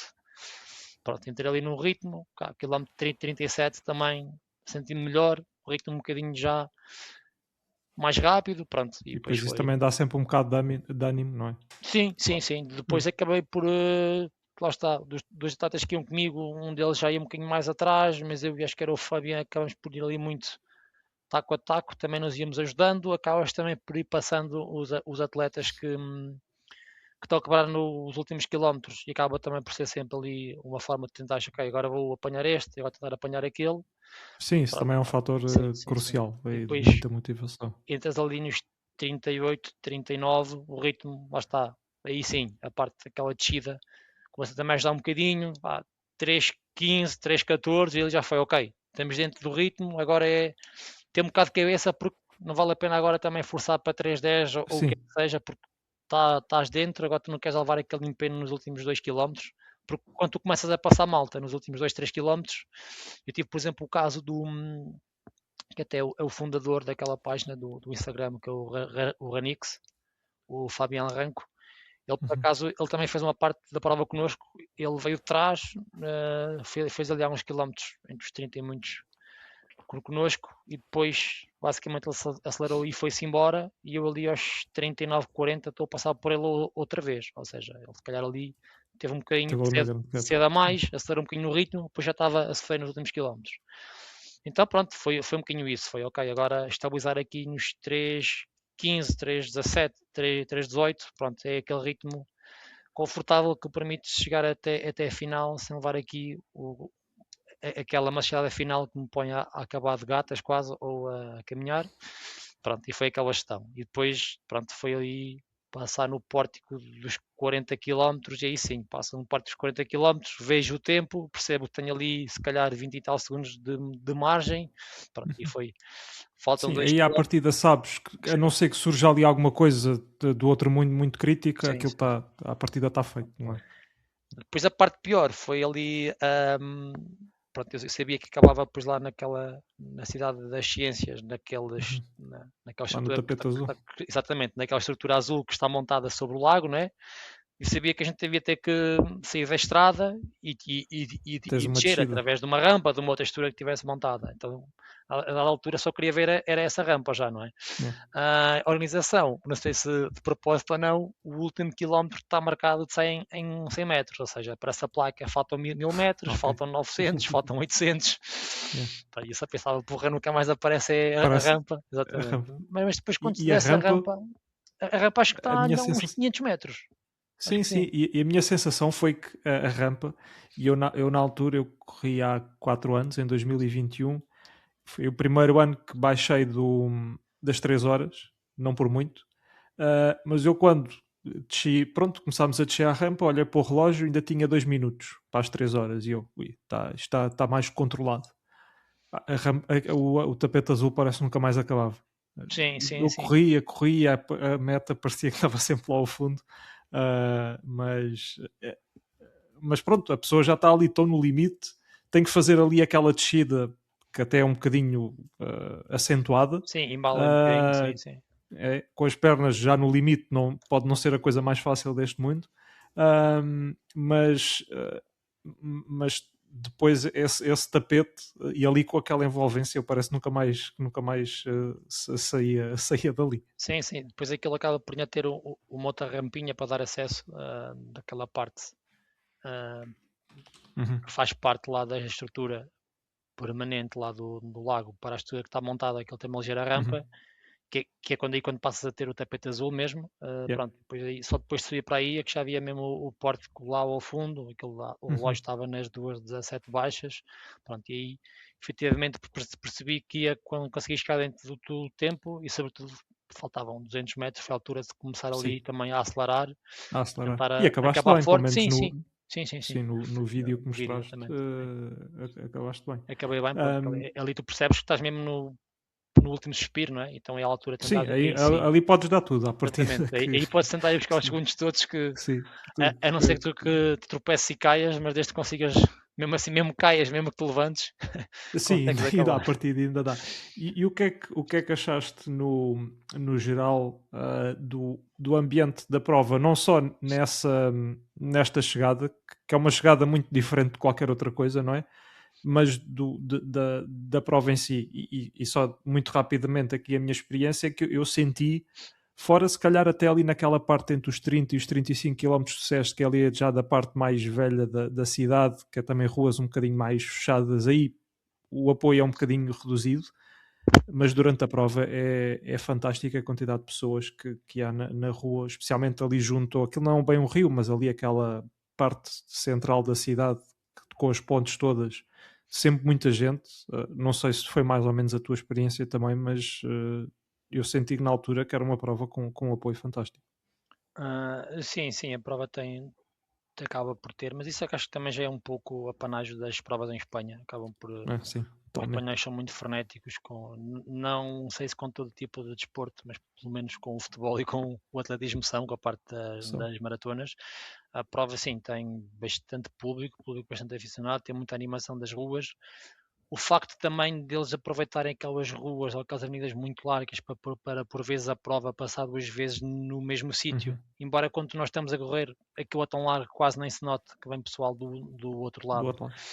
Mas esse facto também obriga ou leva a que se concentrem mais pessoas e apoiem para ambos os lados. Depois consegues ver dos dois lados, até para o público esteja, como era o caso da tua mulher, por exemplo, não sei se foi aí o caso, mas consegues, a licença do mesmo sítio, consegues ver 2 passagens, por exemplo. Sim, acho que era o dos 8 e dos 16, dava para ver 2 passagens no mesmo sítio, era só virar de lado, sim, acaba por ter muita gente, mesmo ali a passagem na meia, depois aos 25, mesmo aos 30. Pronto, depois também, sou sincero, a prova depois dos 30 para a frente acaba por entrar ali chamemos numa jornada interna em que, pronto, já vamos no... Quase nem dás por conta, não é? Vais no limite de tanta coisa que já nem dás conta de ninguém e já é quase só olhar para o chão, ver a linha azul que está lá marcada, inclusive para perceber nos cruzamentos se é para ir em frente, se é para virar à esquerda ou à direita. Mas sim, depois tenho a ideia que nos últimos 3, 4 km já se falta a ter muita gente, mesmo naquela descida antes lá da Cidade das Ciências, já há muita gente na rua. Pronto, acho que eles, nesse aspecto, se calhar também acaba por ser um pouco um apanágio ali da malta da cidade, ou seja, como a cidade é conhecida por ser a cidade do running, né? Se calhar também as pessoas cada vez mais são incentivadas a mais à rua para sair à rua e fazer o jus ao nome. Exatamente. Pronto, e se calhar aqui para fechar aqui a questão da prova em si, se calhar podíamos aqui voltar à nutrição, como já tinhas falado, foi muito treinado ao longo especialmente dos treinos longos. Como é que achas que a nutrição correu e entrou, passa a expressão, ao longo da prova correu tudo como planeado? Houve ali um ou outro gel que por alguma razão não conseguiste a tomar, ou achas que a coisa correu perfeitamente nesse aspecto? Pronto, é assim, a nível do processo de tomada dos géis e da forma como o corpo os absorve, não tive nenhum problema. Acho que, pelo menos desde que trabalho com esse núcleo, os géis deles nesse aspecto mais digestivo são muito suaves. Obviamente que isso não invalida que fruto do esforço físico, quando acabas a prova, Que a coisa pode correr mal, claro. acabas por estar ali sempre um bocado mal disposto, etc. Até porque foi um esforço contínuo durante muito tempo. Mas essa parte correu muito bem. A nível do processo da tomada dos géis, confesso que tive um pequeno percalço, porque, como eu te disse, tinha preconizado fazer 180 gramas, o que preconizava 4 géis de 41 gramas de hidratos e um gel de 21. Eu nessa questão até sou, ou seja, 5 géis, até sou bastante cauteloso. Por exemplo, eu viajei com 7 géis, levei um gel de cada a mais. Pá, nunca sabes quando é que o gel na viagem rebenta, alguma coisa do género. Claro.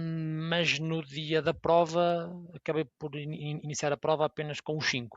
Acabei por deixar os outros 2 no hotel ou na mochila.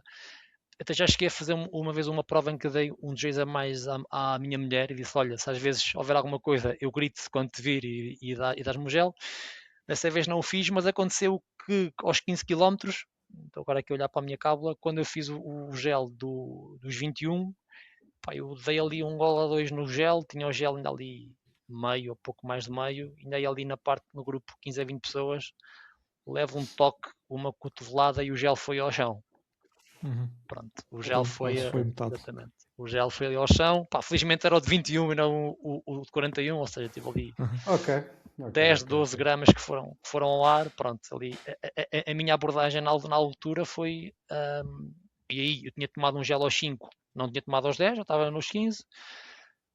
Ia voltar a tomar gel aos 20, o HC41. Aquilo que eu basicamente fiz foi abrir logo o de 41. Pá, fui ali um terço desse gel, voltei a enrolá-lo e voltei a pô-lo no bolso dos calções, e depois daí para a frente este um bocadinho. O gel dos 30 tomei já só aos, ou melhor, o gel dos 30 tomei-o antes, aos 27, 20, 28. O dos 35 mantive aos 35 e depois tentei compensar um pouco ali com o isotónico, o Powerade que eles iam dando durante a prova. E ali aos 20 e muitos havia ali um abastecimento em que eles davam inclusive os géis da prova, os Inervit. Eu até peguei num desses géis e coloquei nos calções, que foi ok, esse gel vai aqui da reserva. Só os 30 e muitos 40 já tiver mal e tiver necessidade não de há de ser o gel que dá cabo disto. Pronto, exatamente. Sim, certeza. Vai isto vou tomar este gel tão perto do final que não vai ter a fazer mal já é depois da prova. Sim, mas pronto, como já falámos, os últimos quilómetros já me ia sentir relativamente bem, não tive necessidade de tomar esse gel. E acho que depois acabou por vir na viagem para Portugal ainda. Porque depois, quando estava a despir, ele estava lá no bolso dos calções ainda. Podes quase guardar isso aí como um recuerdo da maratona. Exatamente. Pronto, Vitor, não sei se tinhas mais alguma coisa a acrescentar sobre não, a maratona para ser honesto, deixa-vos aqui um bocadinho falar. Tu és o expert aqui da maratona. Ainda por cima vocês dois já estiveram em Valência, estavam em perfeita sintonia. Eu só mandei uns bitites, deu o meu pouco entendimento da minha única maratona, não é? E que foi repleta de falhas, portanto sei. Aliás, eu estou a beber informação, honestamente. E isto, para falar aqui um bocadinho das nossas conversas em off, eu, ainda há umas semanas, eu, o Roberto e o Luís estávamos a falar no nosso grupo de WhatsApp, em que o Roberto é o nosso Patreon, digamos assim, o nosso fã número 1. Não, estou a brincar. Mas estávamos a falar sobre a questão de o próprio Roberto e o Luís fazerem géis na meia maratona, que é uma coisa que eu nunca fiz, por exemplo. Nunca fiz. Aliás, quando eu fiz 1h09, ou lá o que é que foi, nos descobrimentos, eu lembro que até levei um gel comigo, ainda cheguei a tentar agarrar, mas tinha as mãos tão geladas que pensei, tipo, não, deixa, não vou tomar. E agora entendo, desculpem, E agora entendo que se calhar, mesmo numa meia maratona, e aprendendo aqui um bocadinho com o Roberto, que é uma falha que eu ando a ter, porque pá, a nutrição mesmo durante a meia maratona deve ser feita independentemente se fazemos em 1h10 ou se fazemos em 1h30 ou 1h45. Sim, mas Não interessa. acho Diz, que é um desculpa. bocadinho discutível. Acaba por ser sempre um bocadinho discutível. Isso acho que também já tenho lido e visto algumas notícias ou publicações que, por exemplo, que há alguns atletas de elite que também já optam por não suplementar durante a meia, até porque normalmente a questão da suplementação dentro da prova, não é? É muito conhecida para esforços acima da hora. Hoje em dia E há hoje em muitos dia, atletas, para ter a exatamente, sério. há muitos Exato. atletas que não chegam à parte da hora, né? Fazem ali 50 e muitos minutos. Sim. Tu tens o Mas Samuel Barata, que eu não sei se foi num episódio connosco, que até disse que já fez uma meia maratona se quer sem beber água. Não? sim, mas isso acho que o mais importante nesse aspecto é depois os atletas em si também treinarem e estarem habituados, não é? A nível do esforço, de perceberem se Claro. efetivamente precisam suplementar durante a prova ou então que se apenas com aquilo que ingerem durante a prova, né? Sim, sim, sim. Há atletas que não fazem suplementação durante a prova, mas antes da meia fazem um gel, se calhar. Uhum. Claro. Pronto. Claro. Eu, por exemplo, acho que, não sei se Sim, chegámos a isso é falar o que eu disso. faço, por exemplo. Eu quero na meia, quero na maratona. Por exemplo, na maratona, geralmente é muito simplificado, faço de meia a meia hora um gel. Mas eu antes de começar, quando estou, por exemplo, a aquecer, também faço um. E pronto, colmata ali um bocadinho aquilo de se o pequeno almoço já foi há 2 ou 3 horas e depois sigo ali exatamente a aquela conversa que lógica estávamos a de ter. meia a meia hora. Mas é muito comum eu geralmente antes da prova fazer um gel. Sim, pronto, isso lá está. Eu, por exemplo, antes da minha maratona não tomo nada. Se uma prova de 10, por exemplo, muitas vezes faço um gel antes da prova, durante a parte do final Do aquecimento. do aquecimento, ou às vezes já quase a ir para a boxe de partida, faço um gel, pronto. Depois, lá está. De hoje em dia também acabam por haver depois já outros suplementos para além do gel, não é? A mesma parte dos bicarbonatos, dos nómios, aí para as provas mais curtas, por isso acho que cada atleta já tem a sua forma de se suplementar. Agora sim, quando Sim, falamos olha num isso. atleta mais popular, em que faz na meia maratona 1h30, 1h40, etc., aí obviamente que é preciso. Sim, torna-se. É preciso Sim, aí gel, já, Claro. já definitivamente. Bem, então se calhar podemos aqui passar para o último bloco aqui da nossa conversa e aproveitando que este será aqui o último episódio do ano, aqui a nossa ideia, e até um bocadinho pegar aqui nas tuas experiências, mas até aqui um bocadinho entre nós, fazer aqui um bocado retrospectiva do que foi 2025 a nível desportivo e também falar aqui um bocadinho de objetivos aqui para o próximo ano. E aqui do teu lado, pronto, Roberto, acredito que aqui o grande ponto alto foi a maratona, claro está, mas a meu ver também, e aqui do nosso ponto de vista, não é de fora, mas também por um lado dentro, porque também falamos muito contigo, foi também um ano em cheio, não só com RPs, limpaste aí provas a torto e a direito, acho que foi na meia de Abrantes que fizeste recorde do percurso, da sim. prova, certo? Foi em Abrantes. Aí provas que tenho ideia que já há algum tempo que andavas à procura da vitória e que conseguiste, por isso acho que foi um ano em cheio. O que é que dirias aqui, o que é que realçavas, que lá está, além da maratona, aqui de pontos altos deste teu ano? Sim, foi um ano que não começou da melhor forma, lá está. Comecei o mês de janeiro com idas Ainda a semanais debelar ali, ao gabinete de fisioterapia no desporto, andar a levar agulhadas e épis, mas é sempre depois, tão divertido. exatamente, mas acabei por ter ali um regresso logo muito positivo e audacioso, porque o meu regresso às provas foi logo ali em Grândola, no Grande Prémio Zeca Afonso ou José Afonso, em que consegui vencer a prova. E é sempre importante a gente, quando regressa à competição, começar logo a vencer. É sempre muito importante. Depois também venci o Grande Prémio do Atlântico. Agora, mais recentemente, como tinhas dito, consegui vencer na corrida do Tejo, que é uma prova que eu já faço há muitos anos. Eu tenho pelo menos 2 ou 3 terceiros lugares e pelo menos 2 ou 3 segundos lugares. Venci lá. Venci novamente na Moita, a minha maratona da Moita, venci em Abrantes, voltei a vencer em Belém, eu já tinha vencido lá em 2022. Aquela questão de ter dedicado um pouco da maratona na primavera passada levou-me também a que eu conseguisse dedicar-me um pouco mais aos 10 km e consegui encarar o Campeonato Nacional Militar de Corrida de Estrada de uma outra forma. E em maio sagrei-me campeão nacional militar de corrida de estrada pela primeira vez na minha carreira enquanto atleta. Foi também E só fazer aqui um à parte que, para quem não sabe, muitas vezes, ou na maior parte das vezes, os campeonatos militares têm uma maior profundidade do que a maior parte das provas de estrada foi aliás, cá fora, né? Nós falámos disso até na nossa primeira conversa sim.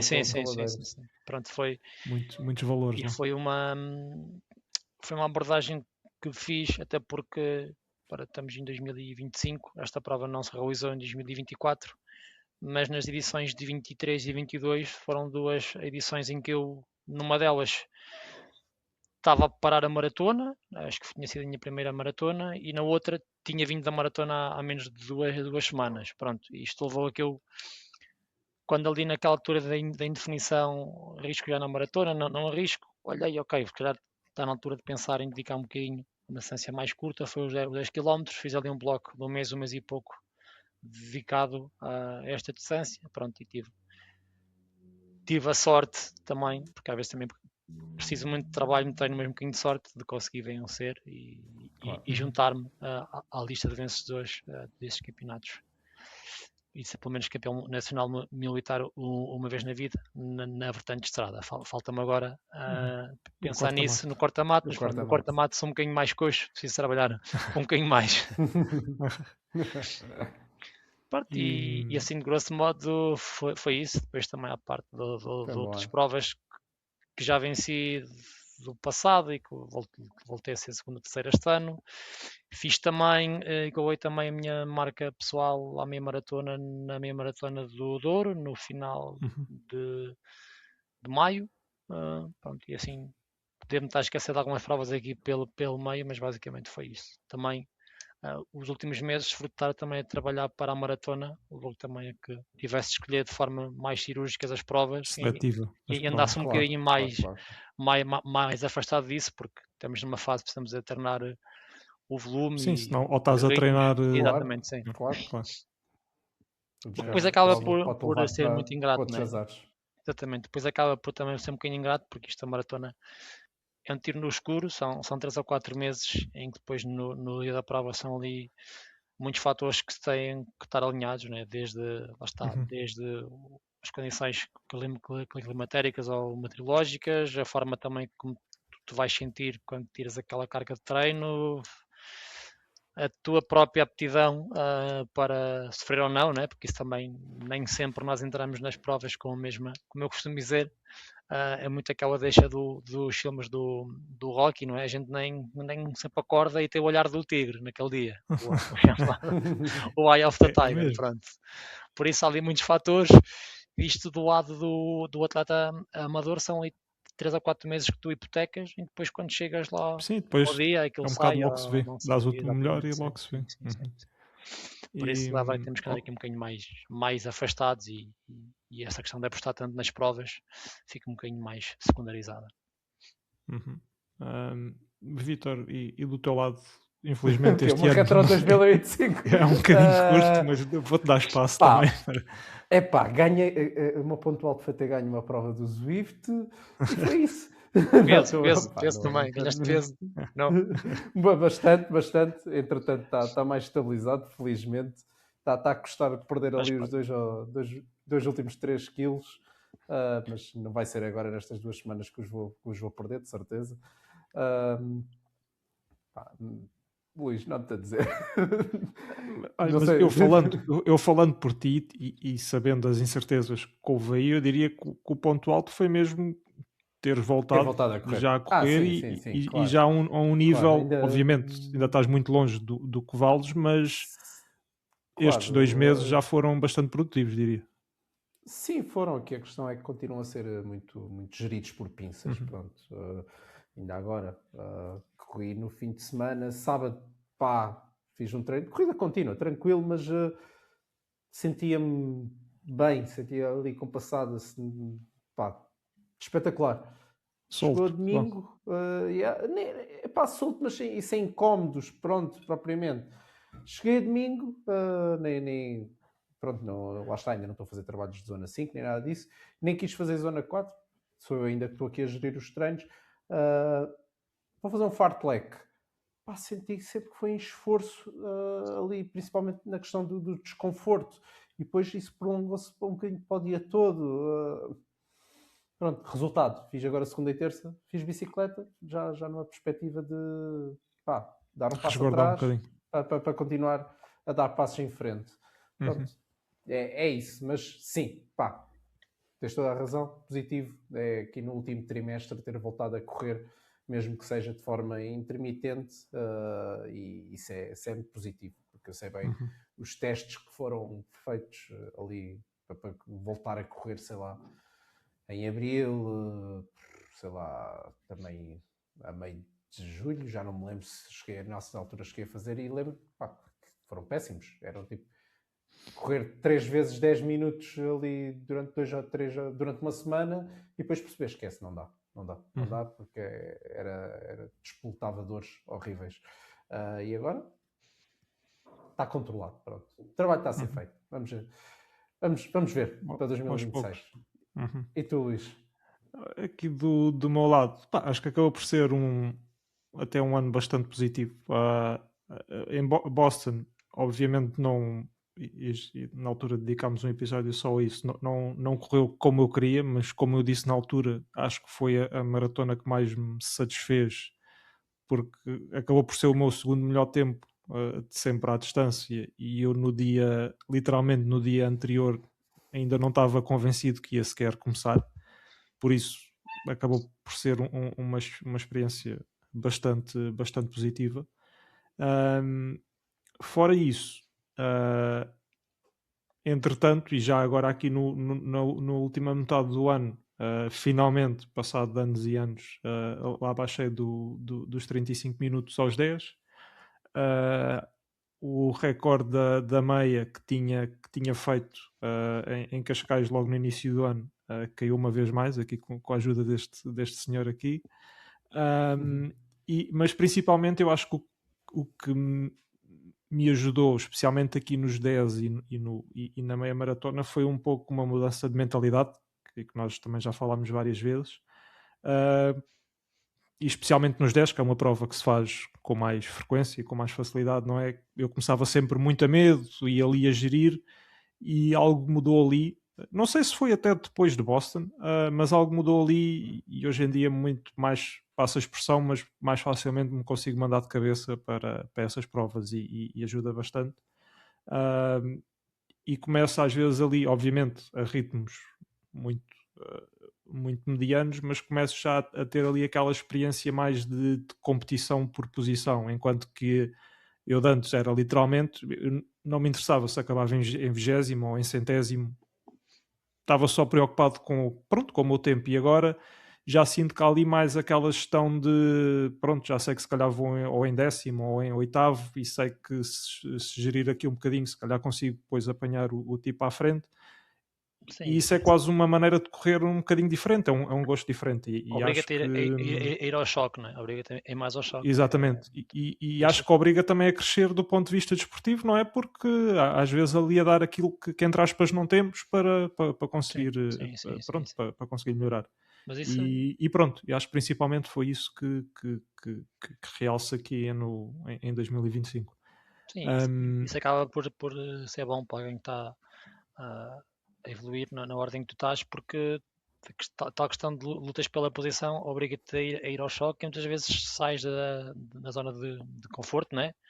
Tentavas a pensar fazer a prova para 3,25 ou para 3,30 e de repente, fruto diz na posição, tens que ir a 3,20, pronto. E depois às vezes, Sim. Claro. umas vezes a coisa dá e és feliz, digamos assim, outras vezes a coisa não dá, empenas e os últimos... O que vale é que os 10 km a prova é rápida, né? E se tu empenares, Sim. vais empenar a 2 km do fim, pronto, e acabas sempre por conseguir acabar, né? Sim. Isso, mas essa questão da mentalidade acho que é importante. Às vezes, eu falando do meu lado, às vezes nessas provas mais populares, né, que eu às vezes vou ganhando ou disputando, às vezes a malta pergunta-me, então, amanhã, hoje, quanto é que vais fazer na prova? Eu digo, pá, não sei. Como é que não sabes quando é que vais fazer? Vais à prova e não sabes quanto é que vais fazer? Não, eu não sei, porque eu posso fazer a prova para 32 e ganhar, como posso fazer para 30 baixos e perco a prova, ou nem terceiro fico. Não, depende de quem está, dos ritmos que vamos andar e de como é que a prova é gerida, né? Porque tu quando estás mais na frente, isto não é. Eu estou a olhar para o relógio, quero andar a 3,3 e alguém quer andar a 3,5, pronto, ganhei, não é? Não, o pessoal, efetivamente, a malta marca-se, há ataques, há alguém que vai embora mais cedo e depois tu ali, muitas vezes, numa fração de segundos, ou arriscas e vais também, ou dizes não, pá, isto para mim não dá e ficas, pronto. Isso passa-se lá na frente, mas também nos grupos um pouco mais para trás também se passa, né? Por isso, Sim, acaba sempre por haver. e as pessoas às vezes acabam por se surpreender, e não é por acaso que às vezes as pessoas tiram depois de um tempo, às vezes na ordem das várias dezenas de segundos, mesmo porque lá está, Sim, deixaram de ter medo e foram. eu posso dar aqui o meu exemplo que, entretanto, depois já acabei por fazer 3 provas abaixo dos 35, mas a primeira que fiz foi inclusive no Tejo, que não sendo uma prova difícil, também não é das mais favoráveis, tem ali algumas subidas e eu melhorei praticamente em 50 segundos o meu tempo que vinha de 35,20 e qualquer coisa para 35, para 34, 30 e qualquer coisa. E foi mesmo isso. Eu ia quase com aquela mentalidade de hoje ou melhor ou faço abaixo dos 35 ou rebento. E vou começar com a força toda e depois... E pronto, e foi precisamente isso que aconteceu. E acho que acaba por ser um fator-chave. Bem, e se calhar passando aqui também para objetivos de 2026, e já que tenho a palavra, se calhar posso começar eu.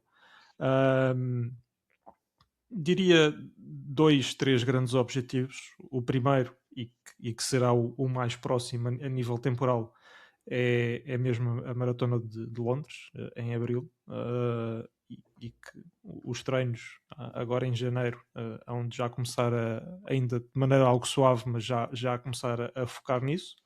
Portanto, esse é mesmo o objetivo, e obviamente com objetivos de tempo mais ambiciosos, mas que depois durante o treino e durante aqueles meses é que iremos decidir numa coisa mais concreta. Fora isso, e este ano agora com este toque que tenho aqui no final na reta final do ano, e eu acho que até já tínhamos falado aqui, apesar de eu ter batido os 35 minutos há poucos meses, o meu foco já estava de baixar dos 34 e que acho que à partida será uma coisa com mais dificuldade ou menos atingível e continua a ser aqui o objetivo para o ano que vem. E depois, por fim, outra coisa que caiu aqui um bocado no colo, ainda há bocado estávamos a falar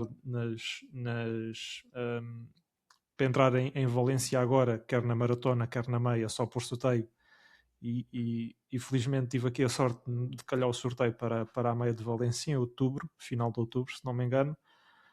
Por isso também o objetivo, e vamos ver como é que ao longo do ano esta evolução vai decorrendo, mas o objetivo também era tentar ir fazer um tempo mais ambicioso lá nessa meia, pronto, a partir das condições onde se reunir, depois irá depender do estado de forma em que eu esteja, mas o objetivo, sem ainda falar aqui em tempos concretos, porque também ainda não tenho grande ideia, o objetivo seria ir lá fazer assim um tempo mais engraçado. E é isso e acho que já chega. E Vítor, se calhar fazes tu e deixamos Sim. aqui o Roberto para Claro, fechar. o nosso convidado para o final e Sim. com os seus objetivos que nos vão deixar envergonhados, obviamente. O meu é simples. É continuar a lutar para poder correr sem dores e voltar a ser a tentar pelo menos fazer sombra àquilo que era anteriormente há um ano. Pá, não há muito mais a dizer. Não é um objetivo triste, é um objetivo com ambição. É mesmo quero só voltar a correr sem dores. É mesmo só isso. E tirar esta nuvem sobre a minha cabeça e sobre a minha mente que já cansa. Pá, cansa mesmo. Estar sempre nesta luta de amanhã estou bom, depois da manhã já não sei. É problemas de primeiro mundo, mas que não mata, deixam mas de ser mói. problemas, não é? Exatamente. Não deixam de ser problemas.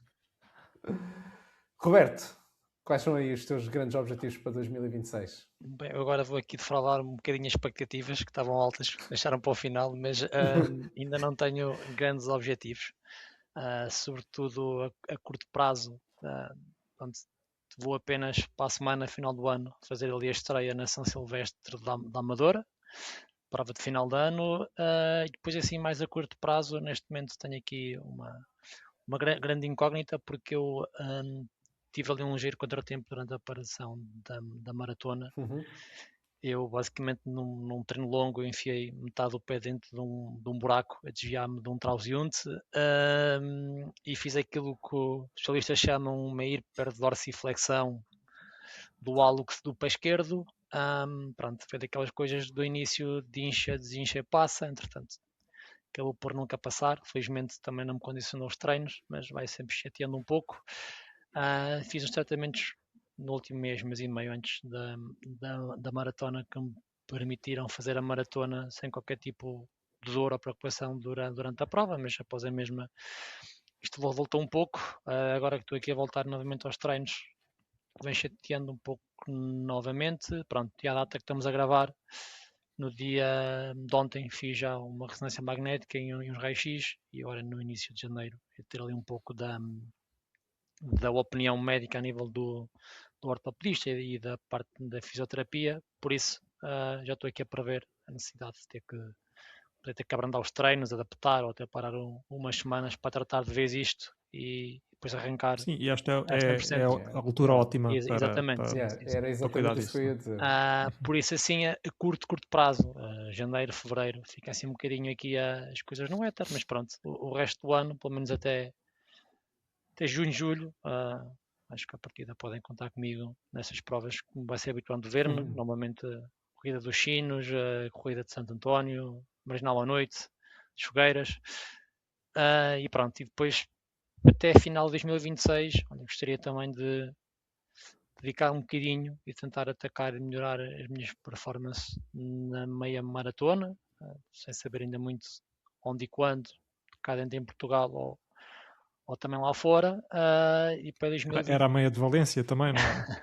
Podia ser Valência, mas há muitas, isso, e as minhas maratonas até final de maio, junho, e depois a partir de setembro há sempre muitas, e para 2026 também não descarte da equação. Vou voltar aqui à distância rainha, aos 42 km, movimento que não será para já, provavelmente não será agora nesta fase das maratonas de primavera, até porque tenho este problema que acabei de falar, e até porque também o corpo precisa de descanso, nós não podemos sair de uma e pôr-nos noutra, mas sim, se calhar agora ali para a altura do próximo outono também voltar a pensar numa maratona, se calhar num outro registro, não sei, porque estas 2 horas 17:45 pronto, foram quase menos 2 minutos em relação ao recorde anterior que eu tinha.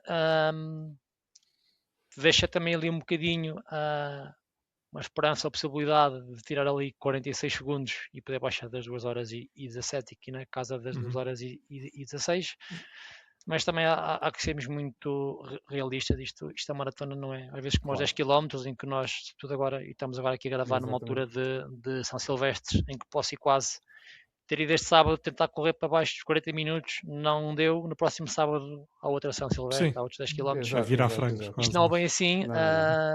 não é de uma para a De outra, todo. muitas vezes que se melhora, até porque fiz o meu registro numa prova, como falámos aqui, que tem uma profundidade enorme, tem um percurso muito bom, o treino também e as sensações foram excelentes, por isso vou voltar a acertar e reunir todas essas condições no mesmo dia é muito improvável, mas sobretudo acho que a maratona também é um tipo de treino ou é uma prova que também requer experiência, sobretudo não só das provas em si, como também dos treinos, por isso Uhum. qualquer outro processo para outra prova, com os objetivos, sejam eles quais forem, vai-se também trazer sempre algum benefício para quando chegar essa nova prova de voltar a tentar a correr para a recorde pessoal. Pronto, há sempre ali frutos a colher, por isso, não sei, alguns em 2026 ainda voltar à distância outra vez, mas onde e quando, neste momento está tudo ainda muito por decidir. Ainda está para ser decidido. Sim, ainda estou aqui também um bocadinho na fase do pós-maratona, voltar também agora aqui aos treinos e às provas, por isso gostaria de poder dar algo mais concreto, mas para já ficamos por aqui. Não, isto já é aqui e a fazeres uma, nós cá estaremos para acompanhar e depois para fazer um novo episódio. Exatamente. Bem, e se calhar então podemos fechar aqui com as nossas recomendações. Eu posso já dar aqui a minha que vem aqui um bocadinho no seguimento da ladrão, eu ia dar essa da conversa. Tu até falaste nele, Roberto, que é o Alex Yee. Um tipo que é triatlético, agora virou-se um bocadinho para a maratona. Em Londres fez um tempo brutal e agora aqui em Valência ainda mais. Eu acho que ele fez 2:6:30 e qualquer Sim. coisa.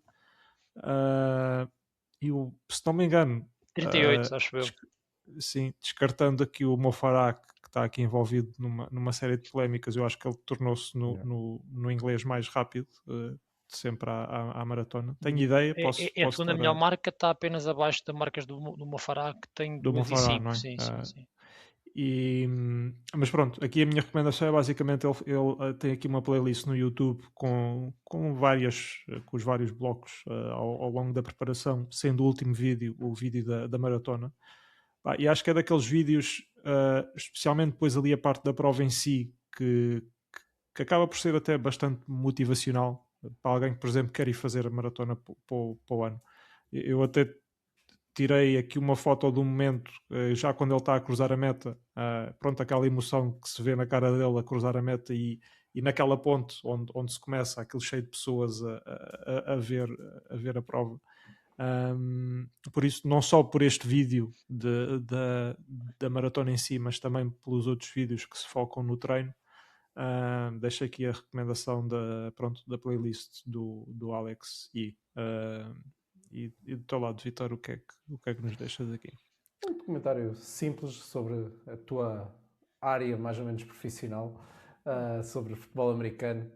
Um documentário do Saquon Barkley, em que ele basicamente ele próprio fez um documentário sobre si próprio, entenda-se, ao longo de vários anos, em que foi gravando vídeos e testemunhos pessoais sobre a sua carreira e sobre, basicamente, passou por umas boas lesões e quem teve que mostrar uma boa base de resiliência e que depois terminou com finalmente, quando ele mudou de equipa, conseguiu aqui ganhar o Super Bowl, se não me engano, penso que sim. Agora já vi o documentário há algum tempo, mas eu tenho quase certeza que ele acaba por ganhar o Super Bowl.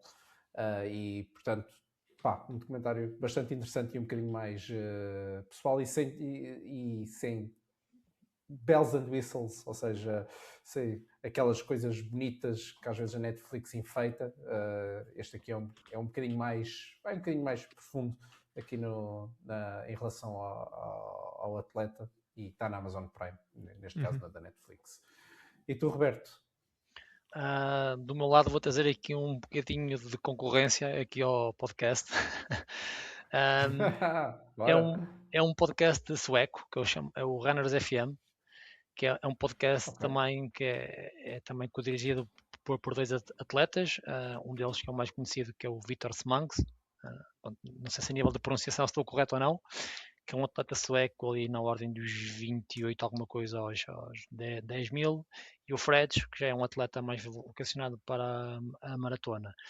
Pronto, e eles têm este podcast um bocadinho também ao vosso jeito, eles vão também fazendo o acompanhamento de alguns atletas, pronto, mais ao nível da Escandinávia, e fazem também ali um bocadinho o recap de muitas provas a nível nacional, sueco e internacional, nomeadamente agora fizeram um recap de Valência, da Maratona da Califórnia também, e depois vão também trazendo ao podcast alguns convidados locais, e que se calhar para nós portugueses acaba por nos dizer pouco, mas também traz alguns convidados internacionais, e acho que isto aqui, para quem vai ouvindo aqui o podcast, também poderá ter algum relevo. Por exemplo, eles tiveram lá recentemente o Matt Fox, do Sweat Elite, e um dos últimos episódios deles, que até era algo quase em jeito de TED Talks que eles tinham gravado já há alguns meses, foi, por exemplo, uma conversa que eles tiveram com o Hendrik Pfeiffer, que é um maratonista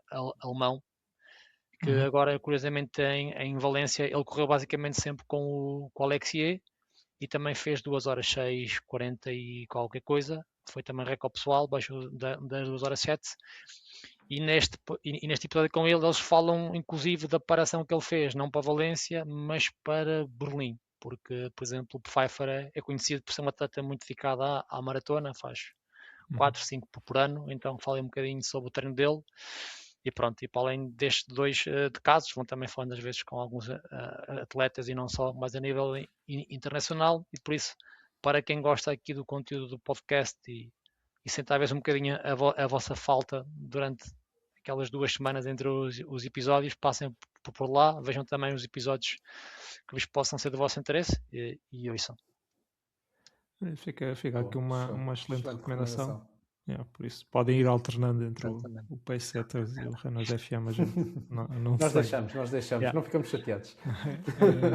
Pronto, e feito isto, acho que podemos fechar. Roberto, uma vez mais, obrigado, não só, aliás, especialmente por todo o apoio que nos tens dado aqui ao longo destes 2 anos, 2 anos e uns pauzinhos, e em particular aqui por teres acedido aqui tão rapidamente ao nosso convite. Pronto, e desejar-te aqui um excelente 2026, não só a nível desportivo, mas também pessoal. Do teu lado, Vítor, não sei se queres acrescentar. Eu não vou desejar bom Natal à malta, porque quando este episódio sair já passou o Natal, mas sim desejar a toda a gente um excelente 2026. Agradecer mais uma vez ao Roberto. Pá, é sempre bom quando lançamos o episódio passado no próprio dia ou no passado uns dias, temos uma mensagem de voz do Roberto, ouvir feedback dele, é sempre espetacular. Sim, ou então às vezes também os temas de alguns episódios também geram outros tópicos de discussão, não é? Isso, tipo, sim. Para a malta que às vezes gosta desta área desde o treino, a competição, esmifrar um bocadinho. Às vezes, esmifrar um bocadinho. Exato. E, também... e por último, diz isto, desculpa. Força, não, acaba. Ia só dizer, malta, quando este episódio sair, sim, já passou o Natal, mas ainda não acabou o ano, portanto, ajudem-nos a chegar ali aos 800 subscritores no YouTube. Claro que o objetivo é chegar aos 1000, mas pronto, vamos chegar aos 800 pelo menos. É como no treino, passo a passo, não cortar etapa. Exatamente, é isso mesmo. Roberto, deixa-te a última palavra. Da minha parte, agradecendo mais uma vez, não só aqui pelo convite que me fizeram e da oportunidade de partilhar aquilo que foi a minha jornada em Valência, mas também agradecer por aquilo que tenha feito ao longo destes quase 2 anos em prol do atletismo, não só a nível mais profissional, mas também a nível da divulgação que vão fazendo aqui junto dos atletas mais amadores. Isso é importante para nós, mas também pela forma variada com que vão conseguindo chegar diversos conteúdos à malta que nos ouve lá em casa. Tá? Era isso. Bem, e novamente muito obrigado. Um resto de bom ano para vocês os dois. Ainda posso desejar um bom Natal e umas boas festas, não é? Para quem nos ouve, um feliz 2026. Pronto, e fechamos assim. Muito obrigado. Obrigado, Grande pessoal. abraço, até Desculpa daqui bem. a 15 dias e até para o ano. Adeus, pessoal. Até para o ano, exatamente. Tchau, tchau, malta.